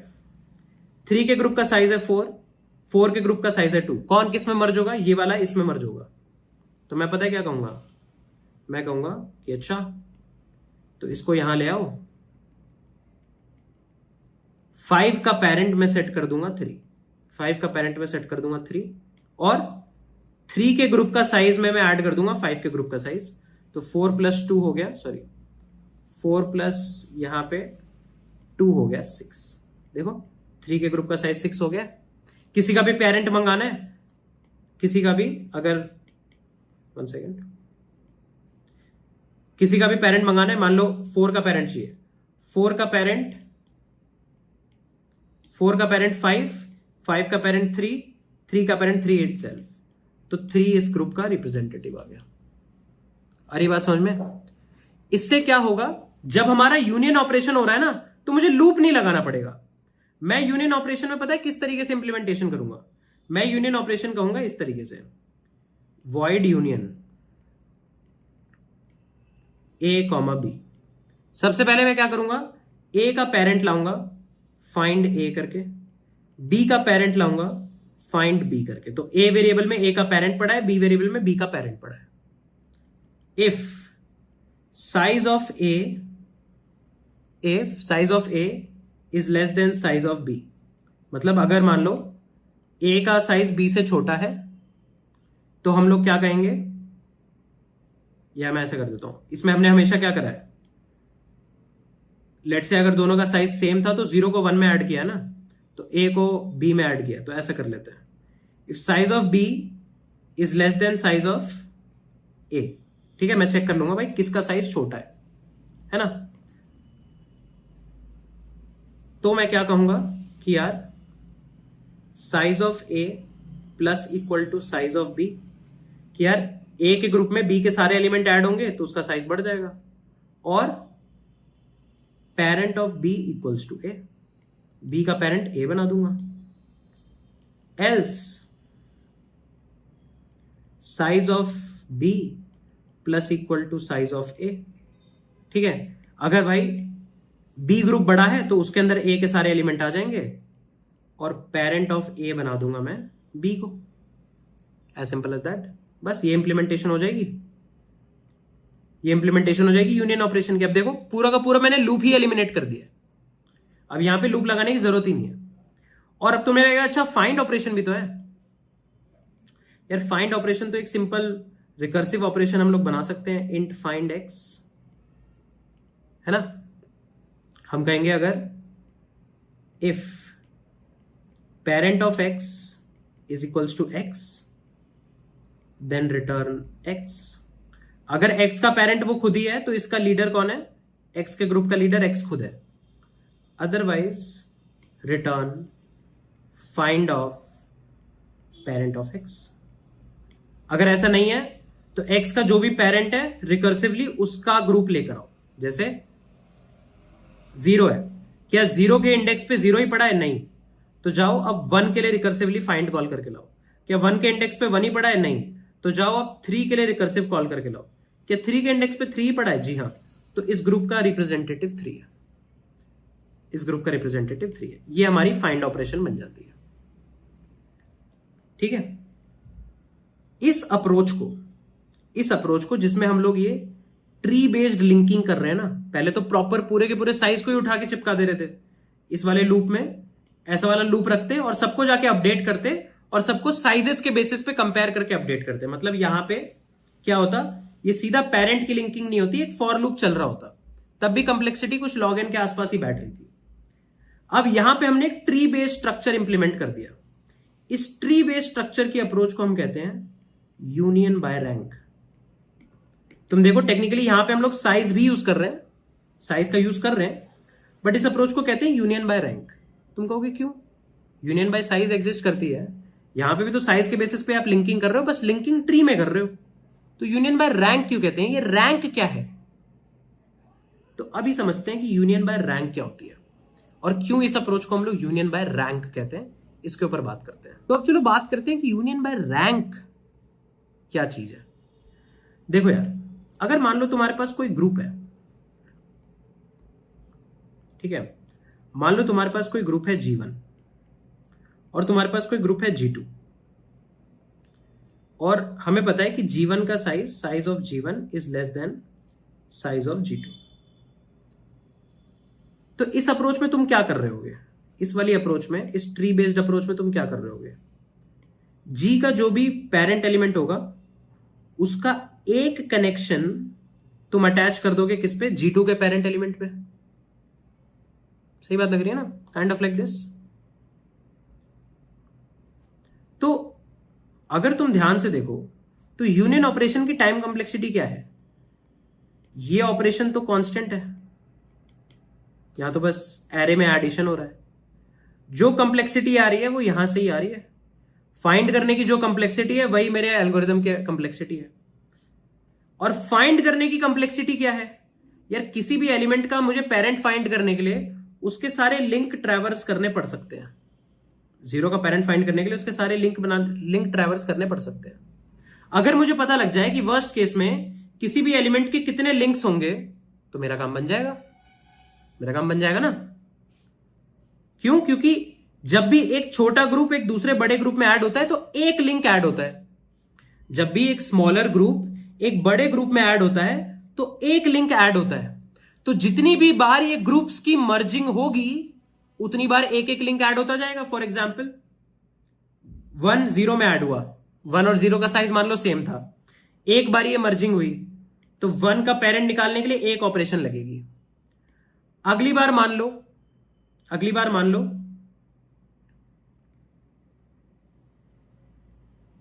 ये 2 और 3 था, ये 2 और 3 के अंदर मर्ज हुआ, राइट? 2 और 3 के अंदर तुम्हारा ये मर्ज हो गया. अब तुमने इस ग्रुप को जब इस ग्रुप के साथ मर्ज किया, इस वाले ग्रुप को इस वाले ग्रुप के साथ मर्ज किया, तो तुमने एक कनेक्शन और लगा दिया, राइट? तो अब 1 का पेरेंट निकालने के लिए तुम्हें 2 ऑपरेशंस लगती हैं वर्स्ट केस में. फिर इस ग्रुप को मान लो ऐसा एक और ग्रुप था, इस ग्रुप को इस ग्रुप के साथ मर्ज किया तो तुमने एक और लिंक ऐसे जोड़ दिया. तो अब थर्ड मर्जिंग के बाद या थर्ड यूनियन ऑपरेशन के बाद 1 के लिए 3 लिंक्स हो गए. तो जितनी भी बार 1 अपडेट होना था ओरिजिनल अप्रोच में, जितनी बार 1 अपडेट होना था इस वाली अप्रोच में, जितनी भी बार 1 अपडेट होना था यूनियन बाय साइज को अगर इस लूप से चलाता, मैं यूनियन बाय साइज को इस लूप से चलाता, तो जितनी बार 1 अपडेट होना था टेक्निकली उतनी ही बार एक एक लिंक ऐड हो रहा है. एक लिंक ऐड हो गया, एक लिंक ऐड हो गया, एक लिंक ऐड हो गया, राइट? और कितनी बार 1 अपडेट होना था? 1 वर्स्ट केस में कितनी बार अपडेट होगा? लॉग एन टाइम्स अपडेट होगा, हमने देखा था लॉग एन टाइम्स अपडेट होगा। देखो यहां पे अभी कितने हैं? 8 एलिमेंट्स है, टोटल 8 एलिमेंट्स है। लॉग ऑफ 8 क्या है? 3 है। और देख लो 1 के लिए वर्स्ट केस में 3 ही ऑपरेशंस तो बनाई गई। किसी भी एलिमेंट का वर्स्ट केस में 3 ऑपरेशंस होंगी या 3 से कम ही ऑपरेशंस होंगी, देख लो। तो जितनी बार तुम्हें यूनियन बाय साइज का मर्ज करना पड़ा था उतनी बार ही ये लिंक्स बनाने पड़ेंगे। यूनियन बाय साइज में क्या कर रहे थे? यूनियन बाय साइज में जैसे ही पता लगता था अच्छा यार मेरे को इस ग्रुप को इस ग्रुप के साथ मर्ज करना है, तो इस ग्रुप के सारे एलिमेंट्स पे जाते थे और उनका पेरेंट अपडेट करते थे। मैंने कहा सारे एलिमेंट पे जाके पेरेंट अपडेट करने की जरूरत नहीं है, इस एरे को हमेशा इतना अपडेटेड रखने की जरूरत नहीं है। तुम एक ट्री टाइप का स्ट्रक्चर बना लो। ट्री टाइप के स्ट्रक्चर में जब भी तुम किसी को किसी के साथ मर्ज कर रहे हो ना, तो बस पेरेंट को जाके अपडेट करो उसके नए पेरेंट के साथ। 3 का जो भी नया पेरेंट x है तो थर्ड इंडेक्स पे जाके तुम x डाल दो। इससे होता क्या है, जब भी एक मर्ज ऑपरेशन होती है या यूनियन ऑपरेशन होती है, एक नया लिंक ऐड हो जाता है। जैसे देखो 1-0 का हुआ तो एक लिंक ऐड हो गया, फिर 1-0-2-3 का हुआ तो एक और लिंक ऐड हो गया, फिर 1-0-2-3 का 5-6-7-8 के साथ हुआ तो एक और लिंक ऐड हो गया, राइट। इन लिंक्स को हम कहते हैं रैंक। इन लिंक्स को हम कहते हैं रैंक। तो अगर मान लो मेरे पास एक एरे है,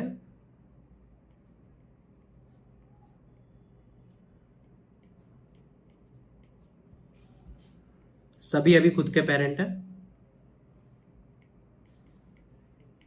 ठीक है, और मैं एक और एरे बनाऊं रैंक। इस रैंक में ना मुझे साइज स्टोर करने की जरूरत नहीं है। इस रैंक में मुझे साइज स्टोर करने की जरूरत नहीं है। रैंक का मतलब बस ये होगा कि कितने ऑपरेशन में मैं अपने पेरेंट के पास पहुंच सकता हूं, kind of like that, kind of ऐसी चीज होगी, ठीक है। तो अभी सबकी रैंक क्या होगी? 1 होगी। मान लो सबकी इनिशियल रैंक 1 है, सबकी रैंक 1 है कि एक ऑपरेशन में सब अपने पेरेंट पे पहुंच सकते हैं। 0 को अपने पेरेंट पे पहुंचना है तो एक ऑपरेशन का चेक लगेगा। अब तुमने करा यूनियन ऑफ 0,1। 0,1 का मतलब मान लो मैंने 0 को 1 में अटैच कर दिया, तो 0 का पेरेंट मैंने 1 बना दिया, और 0 का पेरेंट जैसे ही मैंने 1 बनाया, इसके अलावा मैं क्या कर दूंगा? 0 की रैंक भी अपडेट कर दूंगा, और ये 1 की रैंक अपडेट कर दूंगा। और जो लॉजिक हम लोग यूनियन बाय साइज में चलाते थे ना, वही लॉजिक यहां भी चलाएंगे कि यार अगर 2 ग्रुप्स मर्ज होने हैं तो ये लिंक का डायरेक्शन कहां से होगा? स्मॉलर रैंक से बिगर रैंक की तरफ होगा। जैसे मान लो इसकी रैंक है, मान लो इसकी रैंक है कुछ x, इसकी रैंक है y। अगर x लेस देन और इक्वल टू y है तभी 2 5 के साथ जाके मर्ज होगा, वरना नहीं होगा, वरना 5 2 के साथ मर्ज होगा। आ रही है बात समझ में? वरना 5 2 के साथ मर्ज होगा। तो मैं देखूंगा क्या 0 की rank less than equal to 1 है? जी हाँ, लेस देन इक्वल टू 1 है, तो 0 1 में जाके ऐड हो सकता है। तो 0 का पेरेंट मैंने 1 बना दिया और 1 की रैंक में इंक्रीज कर दूंगा। 1 की रैंक 2 हो गई कि भाई 0 का पेरेंट निकालने के लिए भी 1 तक पहुंचना पड़ता है। फिर सिमिलर चीज मान लो 2 के लिए भी मैंने कर ली।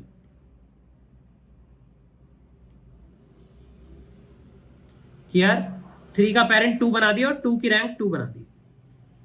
3 का पेरेंट मैंने 2 बना दिया यूनियन ऑफ 2,3 में।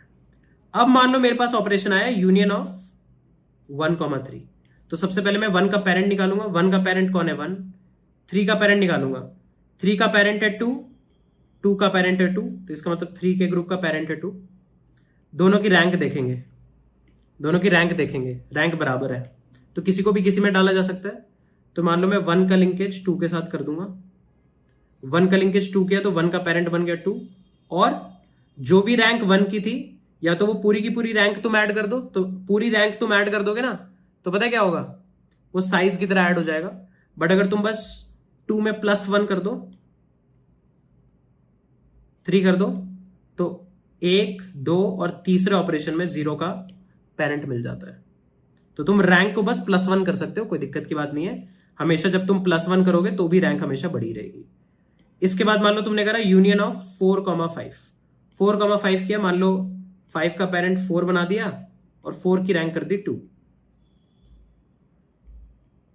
अब इसके बाद मान लो अगर तुम्हें करना पड़ रहा है यूनियन ऑफ 2,4, तो 2 का पेरेंट 2 खुद है, 2 का पेरेंट 2 खुद है, 4 का पेरेंट खुद है। रैंक देखेंगे, 2 की रैंक 4 की रैंक से ज्यादा है, इसका मतलब 4 आके 2 में अटैच होगा। यहां पे टेक्निकली एक लिंकेज बन गया, और ये लिंकेज बना कैसे, मैंने 4 का पेरेंट अपडेट कर दिया 2, और 2 की रैंक अपडेट करके कर दी 4। ठीक है, तो मेरा जो नया लॉजिक होगा वो क्या कहेगा, void union A comma B. आप ए का पेरेंट निकाल के लाओ कि किस ग्रुप को बिलोंग करता है, बी किस ग्रुप को बिलोंग करता है लेकर आओ। अगर rank of A is less than और equal to rank of B, तो हम क्या करेंगे, पेरेंट ऑफ ए बना देंगे बी को, क्योंकि बी की रैंक ज्यादा है, और रैंक ऑफ बी कर देंगे plus plus. Else parent of B बना देंगे ए, और रैंक ऑफ ए कर देंगे प्लस प्लस। That's it. और फाइंड ऑपरेशन तो सिमिलर तरीके से इंप्लीमेंट होगी, वही रिकर्सिव सेम इंप्लीमेंटेशन चल जाएगी। इसे कहते हैं हम यूनियन बाय रैंक, जहां पे हम लोग साइज नहीं देख रहे बल्कि ये लिंकेज देख रहे हैं। और ये लिंकेज देखने के लिए भी लॉजिक वही है कि जिसकी रैंक बड़ी है उसके अंदर दूसरा एलिमेंट आएगा, मतलब हमेशा स्मॉलर रैंक वाला बिगर रैंक के साथ मर्ज होगा। तो लॉजिक वही साइज वाला ही है, बट साइज पूरा का पूरा साइज कंसिडर करने की जगह रैंक है कि कितनी लिंक्स आकर यहां पे जुड़ रही हैं, काइंड ऑफ लाइक दैट। कितनी लिंक्स काइंड ऑफ लाइक आकर यहां जुड़ रही हैं, किसी भी एलिमेंट को मैक्सिमम कितनी ऑपरेशन करनी पड़ सकती है अपना रैंक निकालने के लिए, या फिर मैं कहूं पेरेंट निकालने के लिए। तो 0 को जैसे देखो या 5 को देखो, 1 2 3 इस टाइप से करनी पड़ रही है ना। रैंक यहां पे 4 है, क्यों, क्योंकि एक इसका लिंकेज आ रहा है, एक इसका लिंकेज आ रहा है, एक इसका लिंकेज आ रहा है, एक खुद का लिंक एग्जिस्ट करता ही है, 2 खुद का पेरेंट भी निकाल पा रहा है। तो 4 ग्रुप्स के लिंकेज आ रहे हैं ना, तो यहां पे 4 ये रैंक रिप्रेजेंट कर रही है। इस तरीके से हम लोग आगे बढ़ते हैं। This algorithm is called as union by rank. Is technically not the final approach. अगर तुम अभी के अप्रोच में देखो तो यूनियन ऑपरेशन की टाइम कॉम्प्लेक्सिटी क्या है, ये पार्ट तो कांस्टेंट है, जो भी टाइम कॉम्प्लेक्सिटी फाइंड की है वही यूनियन की है। फाइंड की टाइम कॉम्प्लेक्सिटी क्या है, order of log N, order of log N. तो यूनियन की भी टाइम कॉम्प्लेक्सिटी क्या है, ऑर्डर ऑफ लॉग एन। ये तो बढ़िया लग रहा है देखने में, है ना, कुछ बुराई नहीं है इसमें। बट यहां पे एक और लेवल का ऑप्टिमाइजेशन हम कर सकते हैं। तुम यूनियन बाय साइज रख लो, चाहे यूनियन बाय साइज इंप्लीमेंट करना चाहते हो साइज इंप्लीमेंट कर लो, यूनियन बाय रैंक इंप्लीमेंट करना चाहते हो रैंक इंप्लीमेंट कर लो। बट उसके साथ एक इंप्लीमेंटेशन आती है विद पाथ कंप्रेशन। अब ये ना एक बहुत ही छोटी सी चीज है, बहुत ही छोटा सा ऑप्टिमाइजेशन है, जिसको देख के तुम्हें लगेगा हाँ यार करना तो चाहिए, ये ऑप्टिमाइजेशन जो हम कर रहे हैं ये करना लॉजिकल तो है। क्या ऑप्टिमाइजेशन है, देखो यार, मान लो तुम्हारे पास ये ग्रुप एग्जिस्ट करता था, तुम्हारे पास ये ग्रुप एग्जिस्ट करता था, ठीक है, इसको कट कर लेते हैं, कॉपी पेस्ट। ये ग्रुप एग्जिस्ट करता था, इसी के जैसा मान लो एक और ग्रुप में बना देता हूं,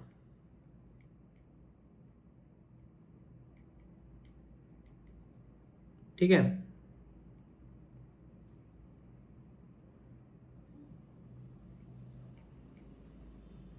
ठीक है,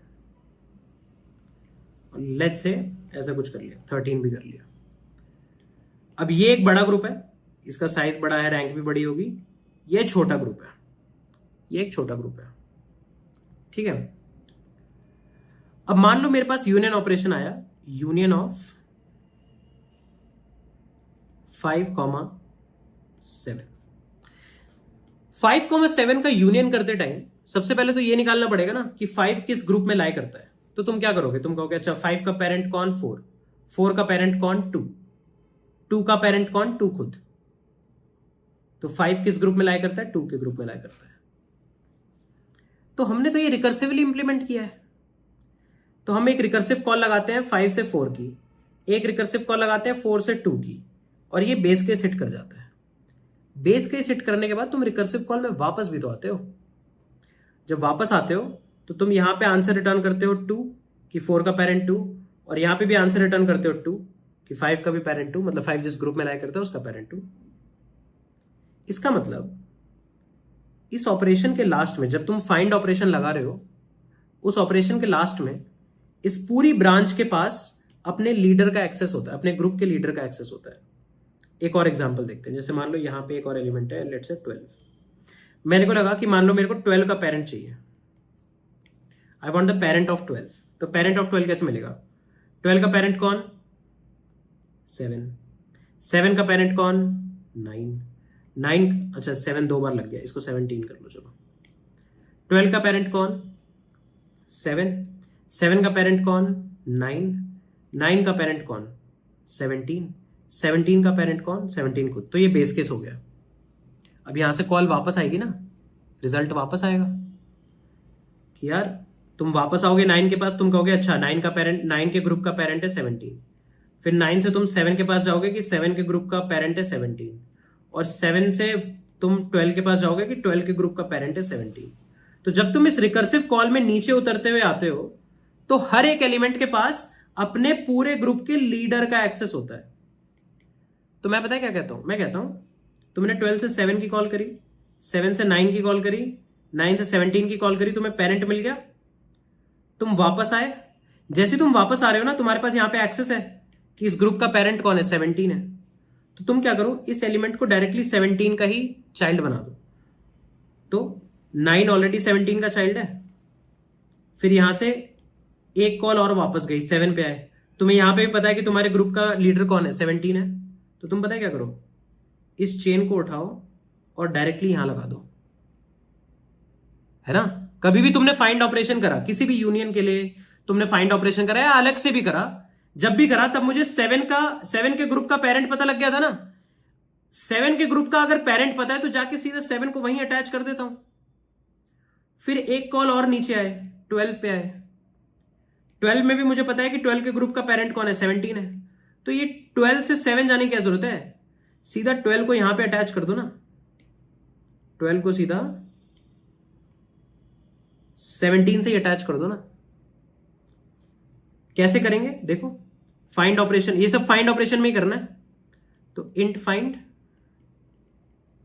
x if parent of x is equals to x, तो रिटर्न x। जैसा किस केस में होता? 17 के केस में होता। 17 का पेरेंट 17 खुद। जैसे अभी इस पे देखते हैं कि 11 से तुमने 10 की कॉल करी, 10 से 17 की कॉल करी, 17 बेस केस हिट हो गया, 17 ने 10 को 17 रिटर्न कर दिया। तो मैं पता है क्या कहूंगा, यहां पे हम लोग नॉर्मली क्या करते थे, return find of parent of x, ये करते थे। यार x क्या है? x मान लो 11 है, क्या 11 का पेरेंट 11 खुद है? क्या 11 का पेरेंट 11 खुद है? नहीं। तो तुम 11 के पेरेंट पे कॉल लगाओ। 11 का पेरेंट कौन है? 10। क्या 10 का पेरेंट 10 खुद है? नहीं। तो तुम 10 के पेरेंट पे कॉल लगाओ, 17। क्या 17 का पेरेंट 17 खुद है? जी हाँ। तो तुम 17 रिटर्न कर दो। जैसे तुमने 17 रिटर्न किया, मैं पहले यहां से वो सीधा रिटर्न कर देता था। अब रिटर्न करने से पहले मैं पता है क्या कहूंगा, मैं कहूंगा parent of x is equals to find of parent of x। ठीक है, चलो देखते हैं इससे क्या हुआ। ये मान लो लाइन नंबर 1 है, ये लाइन नंबर 2 है, ये लाइन नंबर 3 है, ये लाइन नंबर 4 है। ठीक है, तो मान लो मैं रिकर्सिव कॉल करता हूं फाइंड ऑफ 10 के लिए, सॉरी फाइंड ऑफ 11 के लिए, फाइंड ऑफ 11 के लिए। ठीक है, और अभी एरे कैसी स्टोर्ड है, एरे में तुम्हें दिखा देता हूं। साइड के कुछ एलिमेंट्स हैं, पीछे के कुछ एलिमेंट्स हैं, 9 10 11 12 इस तरीके से है। फिर बीच में एक 17 है। 17 का पेरेंट 17 खुद है। ठीक है, 12 का पेरेंट 17 है, 11 का पेरेंट 10 है, 10 का पेरेंट 17 है, और 9 का भी पेरेंट 17 है। इस तरीके से भी कुछ एरे बनी हुई है। अभी मान लो इस तरीके का स्ट्रक्चर है, ये स्ट्रक्चर है, तो एरे में यही पड़ा होगा, 11 का पेरेंट 10, 10 का पेरेंट 17, 17 का पेरेंट 17। चलो find 11, find of 11 second line पे आया, पेरेंट ऑफ 11 चेक करा, पेरेंट ऑफ 11 क्या है, 10 है, क्या 10 की वैल्यू 11 के बराबर है, इज 10 इक्वल्स टू 11, नो।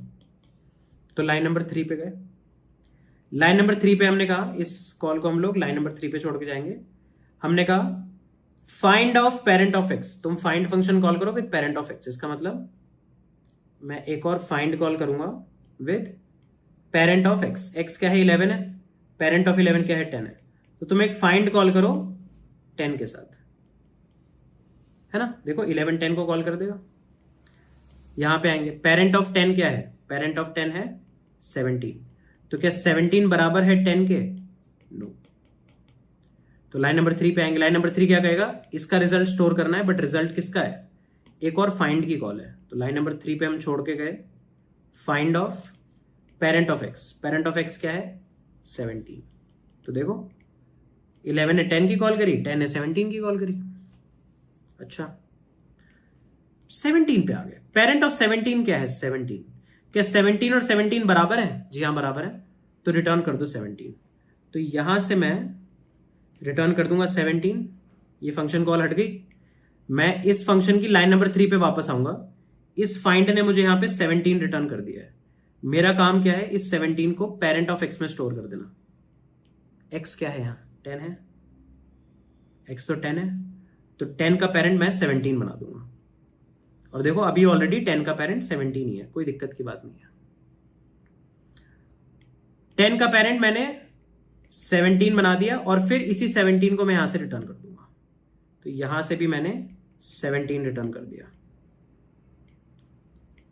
वापस आए फाइंड ऑफ 11 पे, तो यहां से मुझे आंसर मिला 17, एक्स की वैल्यू क्या है 11, तो पेरेंट ऑफ 11 में जाके 17 कर दो, पेरेंट ऑफ 11 में जाके यहां पे कर दो 17, इसका मतलब तुम समझ रहे हो कि क्या हुआ, कि तुमने 11 उठाया और 11 को सीधा 17 के साथ जोड़ दिया,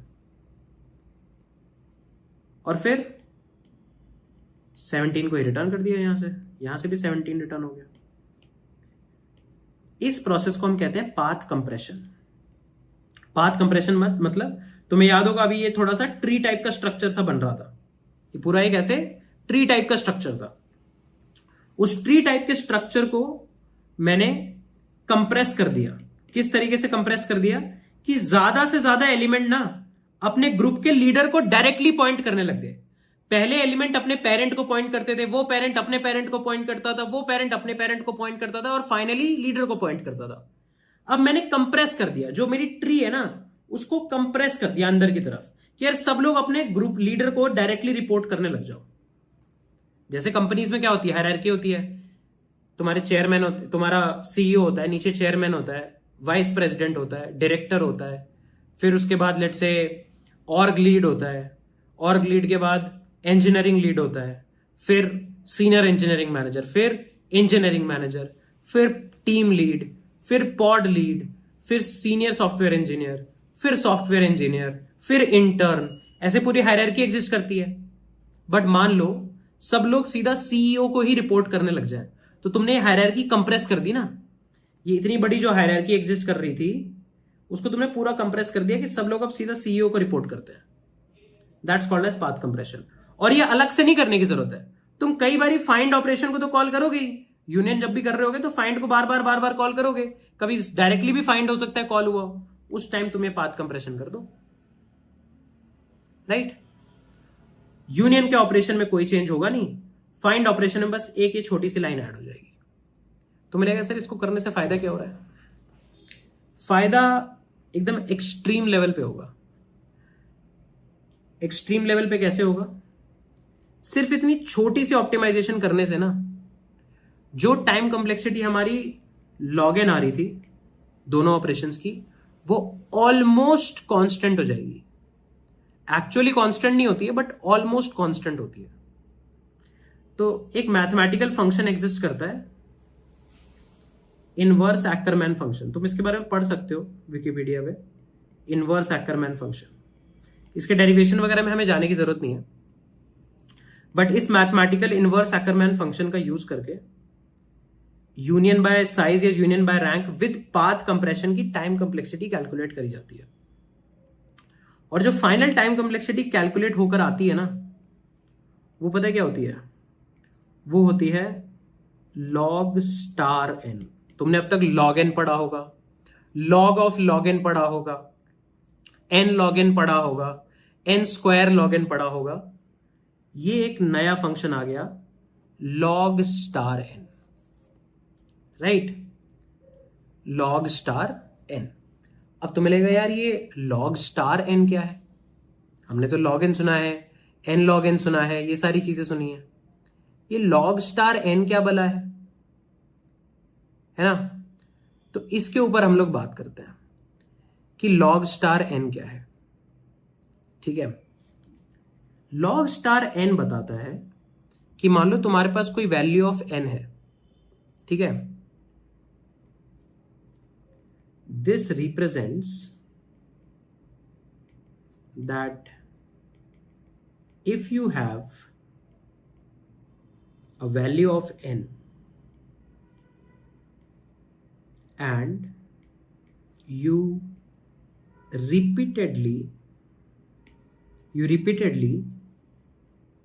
apply log base 2n on this value,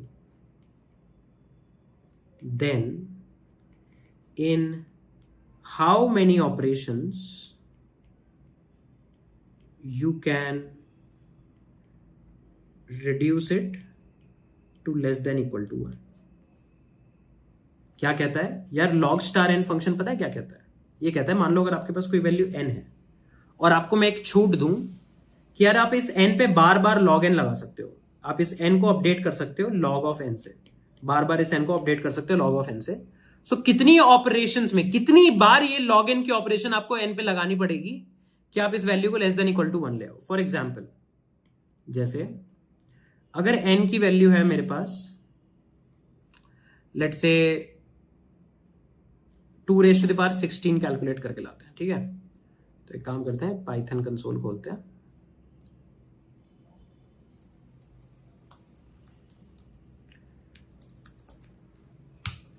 देखो 2⁻16 की वैल्यू क्या होती है? 65536, ठीक है? 65536। अब अगर तुम्हें नॉर्मली कोई इस पे log n लगाने को कहे कि what is the value of log of n, तो इसकी वैल्यू क्या आ जाएगी? 16, है ना? वेरी सिंपल, इसकी वैल्यू 16 आ जाएगी। क्यों? क्योंकि log ऑफ बेस 2 ऑफ 65536 क्या होता है? 16। क्यों? क्योंकि 2⁻16 की वैल्यू ये होती है। ये तो नॉर्मल लॉग है। तो इसका मतलब अगर तुम्हारे पास डिसजॉइंट सेट यूनियन में तुम नॉर्मल यूनियन बाय रैंक या यूनियन बाय साइज लगाओ और तुम्हारे पास 65536 एलिमेंट हो, तो एक यूनियन ऑपरेशन या एक फाइंड ऑपरेशन अप्रोक्सीमेटली 16 आइटरेशंस करेगी। बट अगर तुम उसमें पाथ कंप्रेशन कर देते हो तो तुम पता है क्या कैलकुलेट करोगे? n की वैल्यू 65536 है, तो तुम कैलकुलेट करोगे log star n। log star n क्या कहता है कि कितनी बार मुझे log n ऑपरेशन करना पड़ेगा इस 65536 के ऊपर कि मैं इसको 1 से कम कर दूं। तो चलो देखते हैं। मैंने एक log n ऑपरेशन किया, मतलब 65536 करा,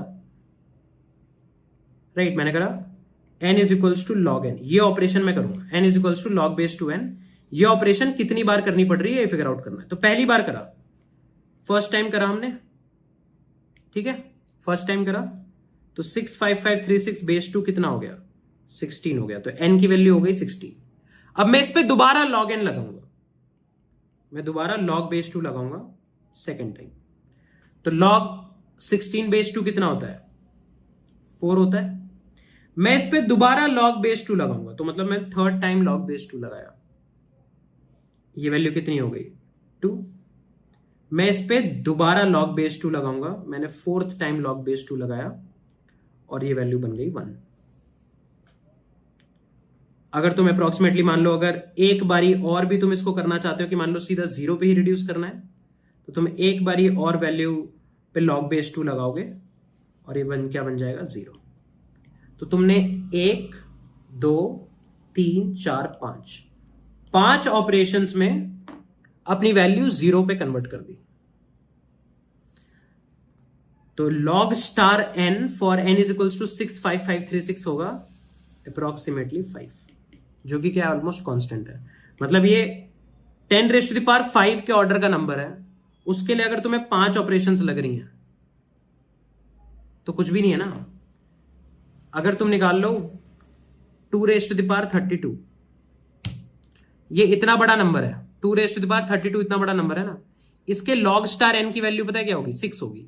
क्यों? क्योंकि मान लो तुम्हारा नंबर है n इज इक्वल्स टू 2⁵32, तुम्हें इसका log स्टार n कैलकुलेट करके लाना है। तुम देखो कितनी बार log n लगाना पड़ेगा। 2⁵32 पे कितना log n लगाना पड़ेगा? पहली बार मैंने log n लगाया तो ये कन्वर्ट हो गया 32 में, ठीक है। फिर मैंने एक बार ही और log n लगाया, log बेस 2 लगाया, log बेस 2 ऑफ 32 कितना हो गया? ये हो गया तुम्हारा 5, राइट? ये तुम्हारा 5 हो गया, राइट? 1 लेफ्ट शिफ्ट 5 हो गया तुम्हारा 32, ये हो गया 5। अब दोबारा log बेस 5 लगाना पड़ रहा है, log 5 पे बेस 2 लगाना पड़ रहा है, log बेस 2। तो मान लो ये अप्रोक्सीमेट वैल्यू आ जाएगी 2। उस 2 पे तुम फिर से log लगाओगे, ये वैल्यू आ जाएगी 1। उस 1 पे तुम फिर से log लगा दोगे, वैल्यू आ जाएगी 0। 1 2 3 4 5, अभी भी टेक्निकली 5 ऑपरेशंस में तुमने 1 से कम कर दिया वैल्यू, राइट? तो डेफिनेशन क्या है log स्टार n की? यार अगर मेरे को कोई वैल्यू n गिवन है, उसका log स्टार n निकालने के लिए कहा जा रहा है। इसका मतलब ये है कि ये operation n is equals to log of n to the base 2, ये ऑपरेशन मुझे कितनी बार करनी पड़ेगी कि मेरी वैल्यू 1 या 1 से छोटी हो जाए, या मान लो 0 ही हो जाए? कितनी बार मुझे ये ऑपरेशन n पे करनी पड़ेगी सच दैट मेरी वैल्यू 1 से छोटी हो जाए? इस काउंट को log स्टार n कहते हैं। इस काउंट को log स्टार n कहते हैं कि this represents that if you have a value n, अगर आपके पास कोई वैल्यू n है and you repeatedly apply log n on this value, आप इस वैल्यू पे बार बार log n अप्लाई करके इसको अपडेट कर देते हो, then in how many operations you can reduce it to less than equal to 1। इस वैल्यू को कहते हैं log स्टार n। और अगर तुम पाथ कंप्रेशन लगाते हो अपने यूनियन बाय साइज और यूनियन बाय रैंक पे, तो ये कंप्लेक्सिटी बन जाती है order of log star n, and that is super efficient, almost constant. इसलिए तुम कई ऑनलाइन वेबसाइट पे देखोगे कि फाइनल जो union by rank with path compression या union by size with path compression की इंप्लीमेंटेशन और I would say time complexity है, उसको लोग कांस्टेंट लिख देते हैं सीधा। एक्चुअल कांस्टेंट नहीं होता है, ये एक log स्टार n की वैल्यू के बराबर होता है, and that is what is the time complexity. So I hope कि ये DSU का पूरा लॉजिक तुम्हें समझ में आया होगा। इसकी इंप्लीमेंटेशन तो हम लोग बहुत ही इजीली कर लेंगे, बट इसको समझना कि क्यों ये इतना एफिशिएंट है, डायरेक्टली भी समझा जा सकता है कि भाई ये DSU होता है, ऐसे बनता है, एक तो वो वाली चीज है, बट उससे इसका जो स्टेप बाय स्टेप प्रोसीजर है ना कि क्यों ये इतना एफिशिएंट है, ये क्लियर करना बहुत ज्यादा जरूरी बन जाता है। तो अभी तक हम लोग DSU का बेसिक लॉजिक पढ़ चुके हैं कि DSU क्या होता है, क्यों होता है और किस तरीके से चलता है, और जो टाइम कॉम्प्लेक्सिटी एनालिसिस भी हमने पूरा का पूरा एंड टू एंड खत्म करा था कि DSU की टाइम कॉम्प्लेक्सिटी क्या होती है। अब हम लोग DSU को इम्प्लीमेंट करने वाले हैं, काफी सिंपल इम्प्लीमेंटेशन होगा, और जैसा कि मैं कई बार कहता हूँ DSU one of the most simple data structures to implement होता है, ठीक है। तो चलो स्टार्ट करते हैं, ठीक है। तो DSU के लिए हमें मेनली 2 ही फंक्शंस की जरूरत होती है, एक यूनियन, एक फाइंड, ठीक है। तो हम लोग क्या करने वाले हैं, हमारे पास एक यूनियन मेथड रहेगा, एक फाइंड मेथड रहेगा। यूनियन मेथड का जो रिटर्न टाइप होगा वो रहेगा वॉइड, ठीक है, और फाइंड मेथड का रिटर्न टाइप रहेगा इंट, ठीक है। यूनियन में फाइंड की जरूरत पड़ेगी तो इसको ऊपर लिख देता हूं मैं, इंट फाइंड, ठीक है, इंट फाइंड, ठीक है। चलो अब एक काम करते हैं, अब फाइंड करने के लिए भी हमें क्या चाहिए होगा, हमें वेक्टर चाहिए होगी, हमारी पेरेंट की वेक्टर चाहिए होगी। सो हम लोग पास करेंगे vector of int and parent, और एक एलिमेंट चाहिए होगा x, int x, ठीक है, जिसका हमें निकालना है कि ये कौन से ग्रुप में लाई करता है. This method returns which group slash cluster x belongs to. x कौन से ग्रुप या क्लस्टर को बिलोंग करता है, ये मेथड वो चीज एक्चुअल में रिटर्न करके देगा. ठीक है, तो कैसे देगा, हम लोग कहेंगे इसमें हम लोग कौन सा एल्गोरिथम लगाएंगे, पाथ कंप्रेशन लगाएंगे विद यूनियन बाय रैंक. ठीक है, सो हम कहेंगे रिटर्न. सबसे पहले तो क्या चेक करेंगे कि यार अगर पेरेंट ऑफ x x के बराबर है तब तो x ही रिटर्न कर दो, वरना रिकर्सिवली जाओ और x की जगह पेरेंट ऑफ x का कंपोनेंट ढूंढ के लाओ. रिकर्सिवली जाओ और x की जगह पेरेंट ऑफ x का कंपोनेंट ढूंढ के लाओ. ठीक है, ये होगा रेफरेंस, बाय रेफरेंस हम लोग पास करेंगे. ठीक है, और जो भी आंसर हमारे पास आ रहा होगा उसको क्या करेंगे हम लोग पेरेंट ऑफ x में स्टोर करते हुए भी चलेंगे. यही स्टेप है हमारा पाथ कंप्रेशन का, यही है हमारा पाथ कंप्रेशन का स्टेप कि यार जो भी हमारे पास फाइनल आंसर आ रहा होगा ना उसको हम लोग स्टोर करते हुए भी चलेंगे. एक बार ये देख लेते हैं. देखो ये एरर आ रही है क्योंकि हमने वेक्टर को इंक्लूड नहीं करा है, तो वेक्टर को इंक्लूड कर लेते हैं. ठीक है, चलो अब यूनियन लिखना शुरू करते हैं. अब यूनियन मेथड के लिए क्या होगा कि हम लोग एक वेक्टर ऑफ इंट पेरेंट पास करेंगे और एक वेक्टर ऑफ इंट रैंक पास करेंगे और एक एलिमेंट होगा a, एक एलिमेंट होगा b. ठीक है, रैंक और पेरेंट दोनों की जरूरत हमें पड़ेगी, राइट. पेरेंट की जरूरत क्यों पड़ेगी, क्योंकि हमें a का रिप्रेजेंटेटिव एलिमेंट या फिर मैं कहूं पेरेंट एलिमेंट, उस ग्रुप का पेरेंट एलिमेंट फिगर आउट करके लाना है. तो find of parent comma a, b is equals to find of parent comma b. ठीक है, दोनों के हमने पेरेंट फिगर आउट करके लिया है. अब हमें क्या करना होगा, रैंक चेक करनी होगी.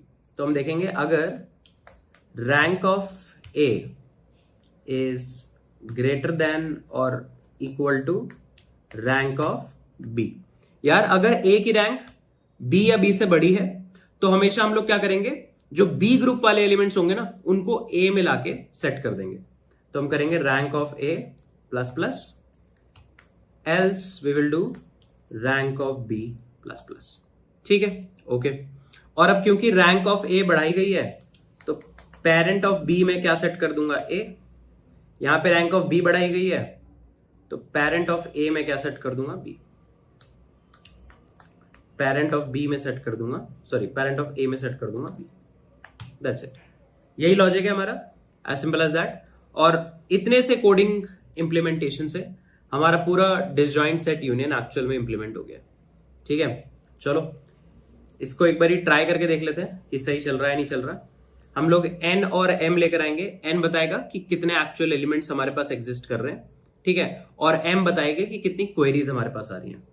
n is the number of elements और m बताएगा नंबर ऑफ क्वेरीज. ठीक है, हर क्वेरी में या तो यूनियन मांगेंगे या फाइंड मांगेंगे. तो चलो एक vector of int parent initialize कर लेते हैं. ठीक है, इसको मैं n+1 साइज का बनाऊंगा. मैं 1 बेस्ड इंडेक्सिंग रखना चाह रहा हूं. और एक रैंक वेक्टर भी बना लेते हैं n+1 साइज का. इनिशियली मैं क्या कहूंगा कि सबकी रैंक मान लो 0 है, सबकी इनिशियल रैंक में 0 सेट कर दूंगा. ठीक है, और पेरेंट को इनिशियलाइज कर लूंगा.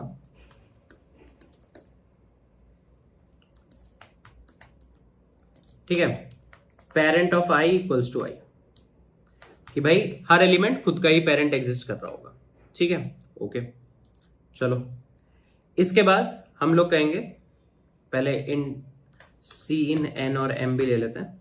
ठीक है, फिर while m माइनस माइनस. अब हर बार हमारे पास कुछ कुछ क्वेरीज आएंगी.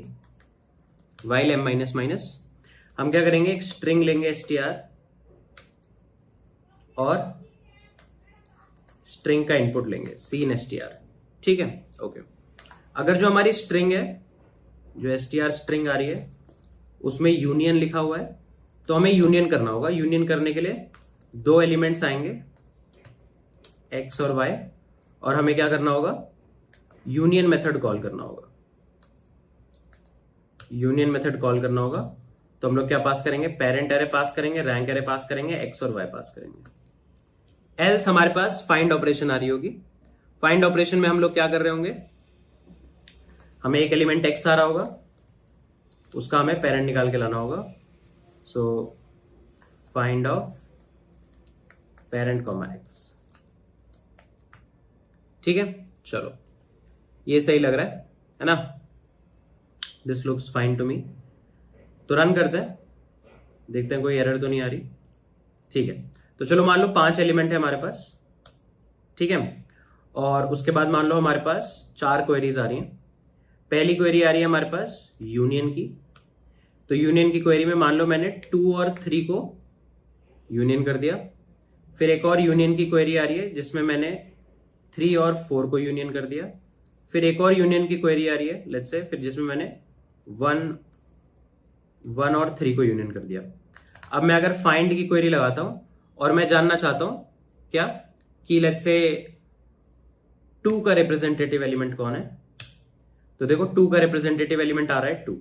ठीक है, क्वेरीज थोड़ी कम पड़ गई, थोड़ी सी और क्वेरीज चला लेते हैं। 5-6 क्वेरीज कर लेते हैं चलो। और ये वाली क्वेरीज तो मैं कॉपी करके ले आता हूं। तो 2 का पेरेंट 2 आ रहा है। 3 का देखते हैं, फाइंड करते हैं, फाइंड ऑपरेशन लगाते हैं 3 पे। 3 का भी देखो पेरेंट एलिमेंट 2 आ रहा है। और फाइंड ऑपरेशन लगाते हैं लेट्स से 6 पे। 6 का पेरेंट क्या आ रहा है? 0 आ रहा है।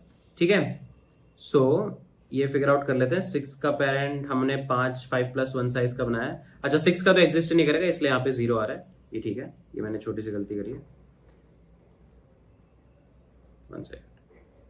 ठीक है, दोबारा से रन करते हैं। थोड़ी सी और क्वेरीज लेते हैं इस बारी। 5 एलिमेंट है हमारे पास, 8 क्वेरीज लेते हैं। पहले यूनियन कर देते हैं 1-2 का, फिर यूनियन कर देते हैं 2-3 का, फिर यूनियन कर देते हैं 1-4 का, और फिर फाइंड ऑपरेशन कॉल करते हैं 1 पे।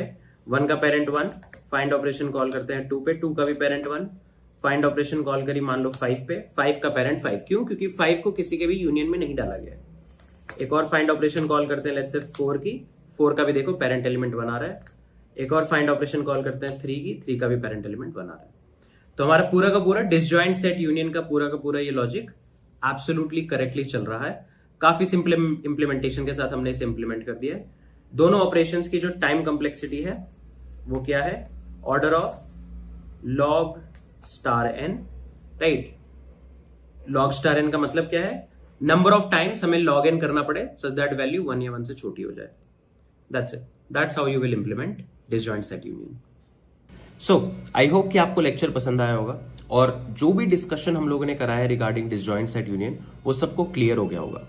आई वुड हाईली रिकमेंड कि एक बार इस डेटा स्ट्रक्चर को आप खुद से कोड जरूर करके देख लो ताकि आपको भी कॉन्फिडेंस आ जाए, क्योंकि कोडिंग इंप्लीमेंटेशन तो बहुत ही ज्यादा आसान है, राइट? बस थोड़ी सी प्रैक्टिस की तुम्हें जरूरत पड़ेगी। आगे आने वाले कई सारे लेक्चर्स में हम लोग इन्हीं के ऊपर कुछ प्रॉब्लम सॉल्विंग के ऊपर भी बात करेंगे। दैट बीइंग सेड, इस लेक्चर को यहीं पर रैप अप करते हैं। हम लोग मिलेंगे नेक्स्ट सेट ऑफ लेक्चर्स में। Till then take care guys, bye bye. I am Sanket Singh, signing off.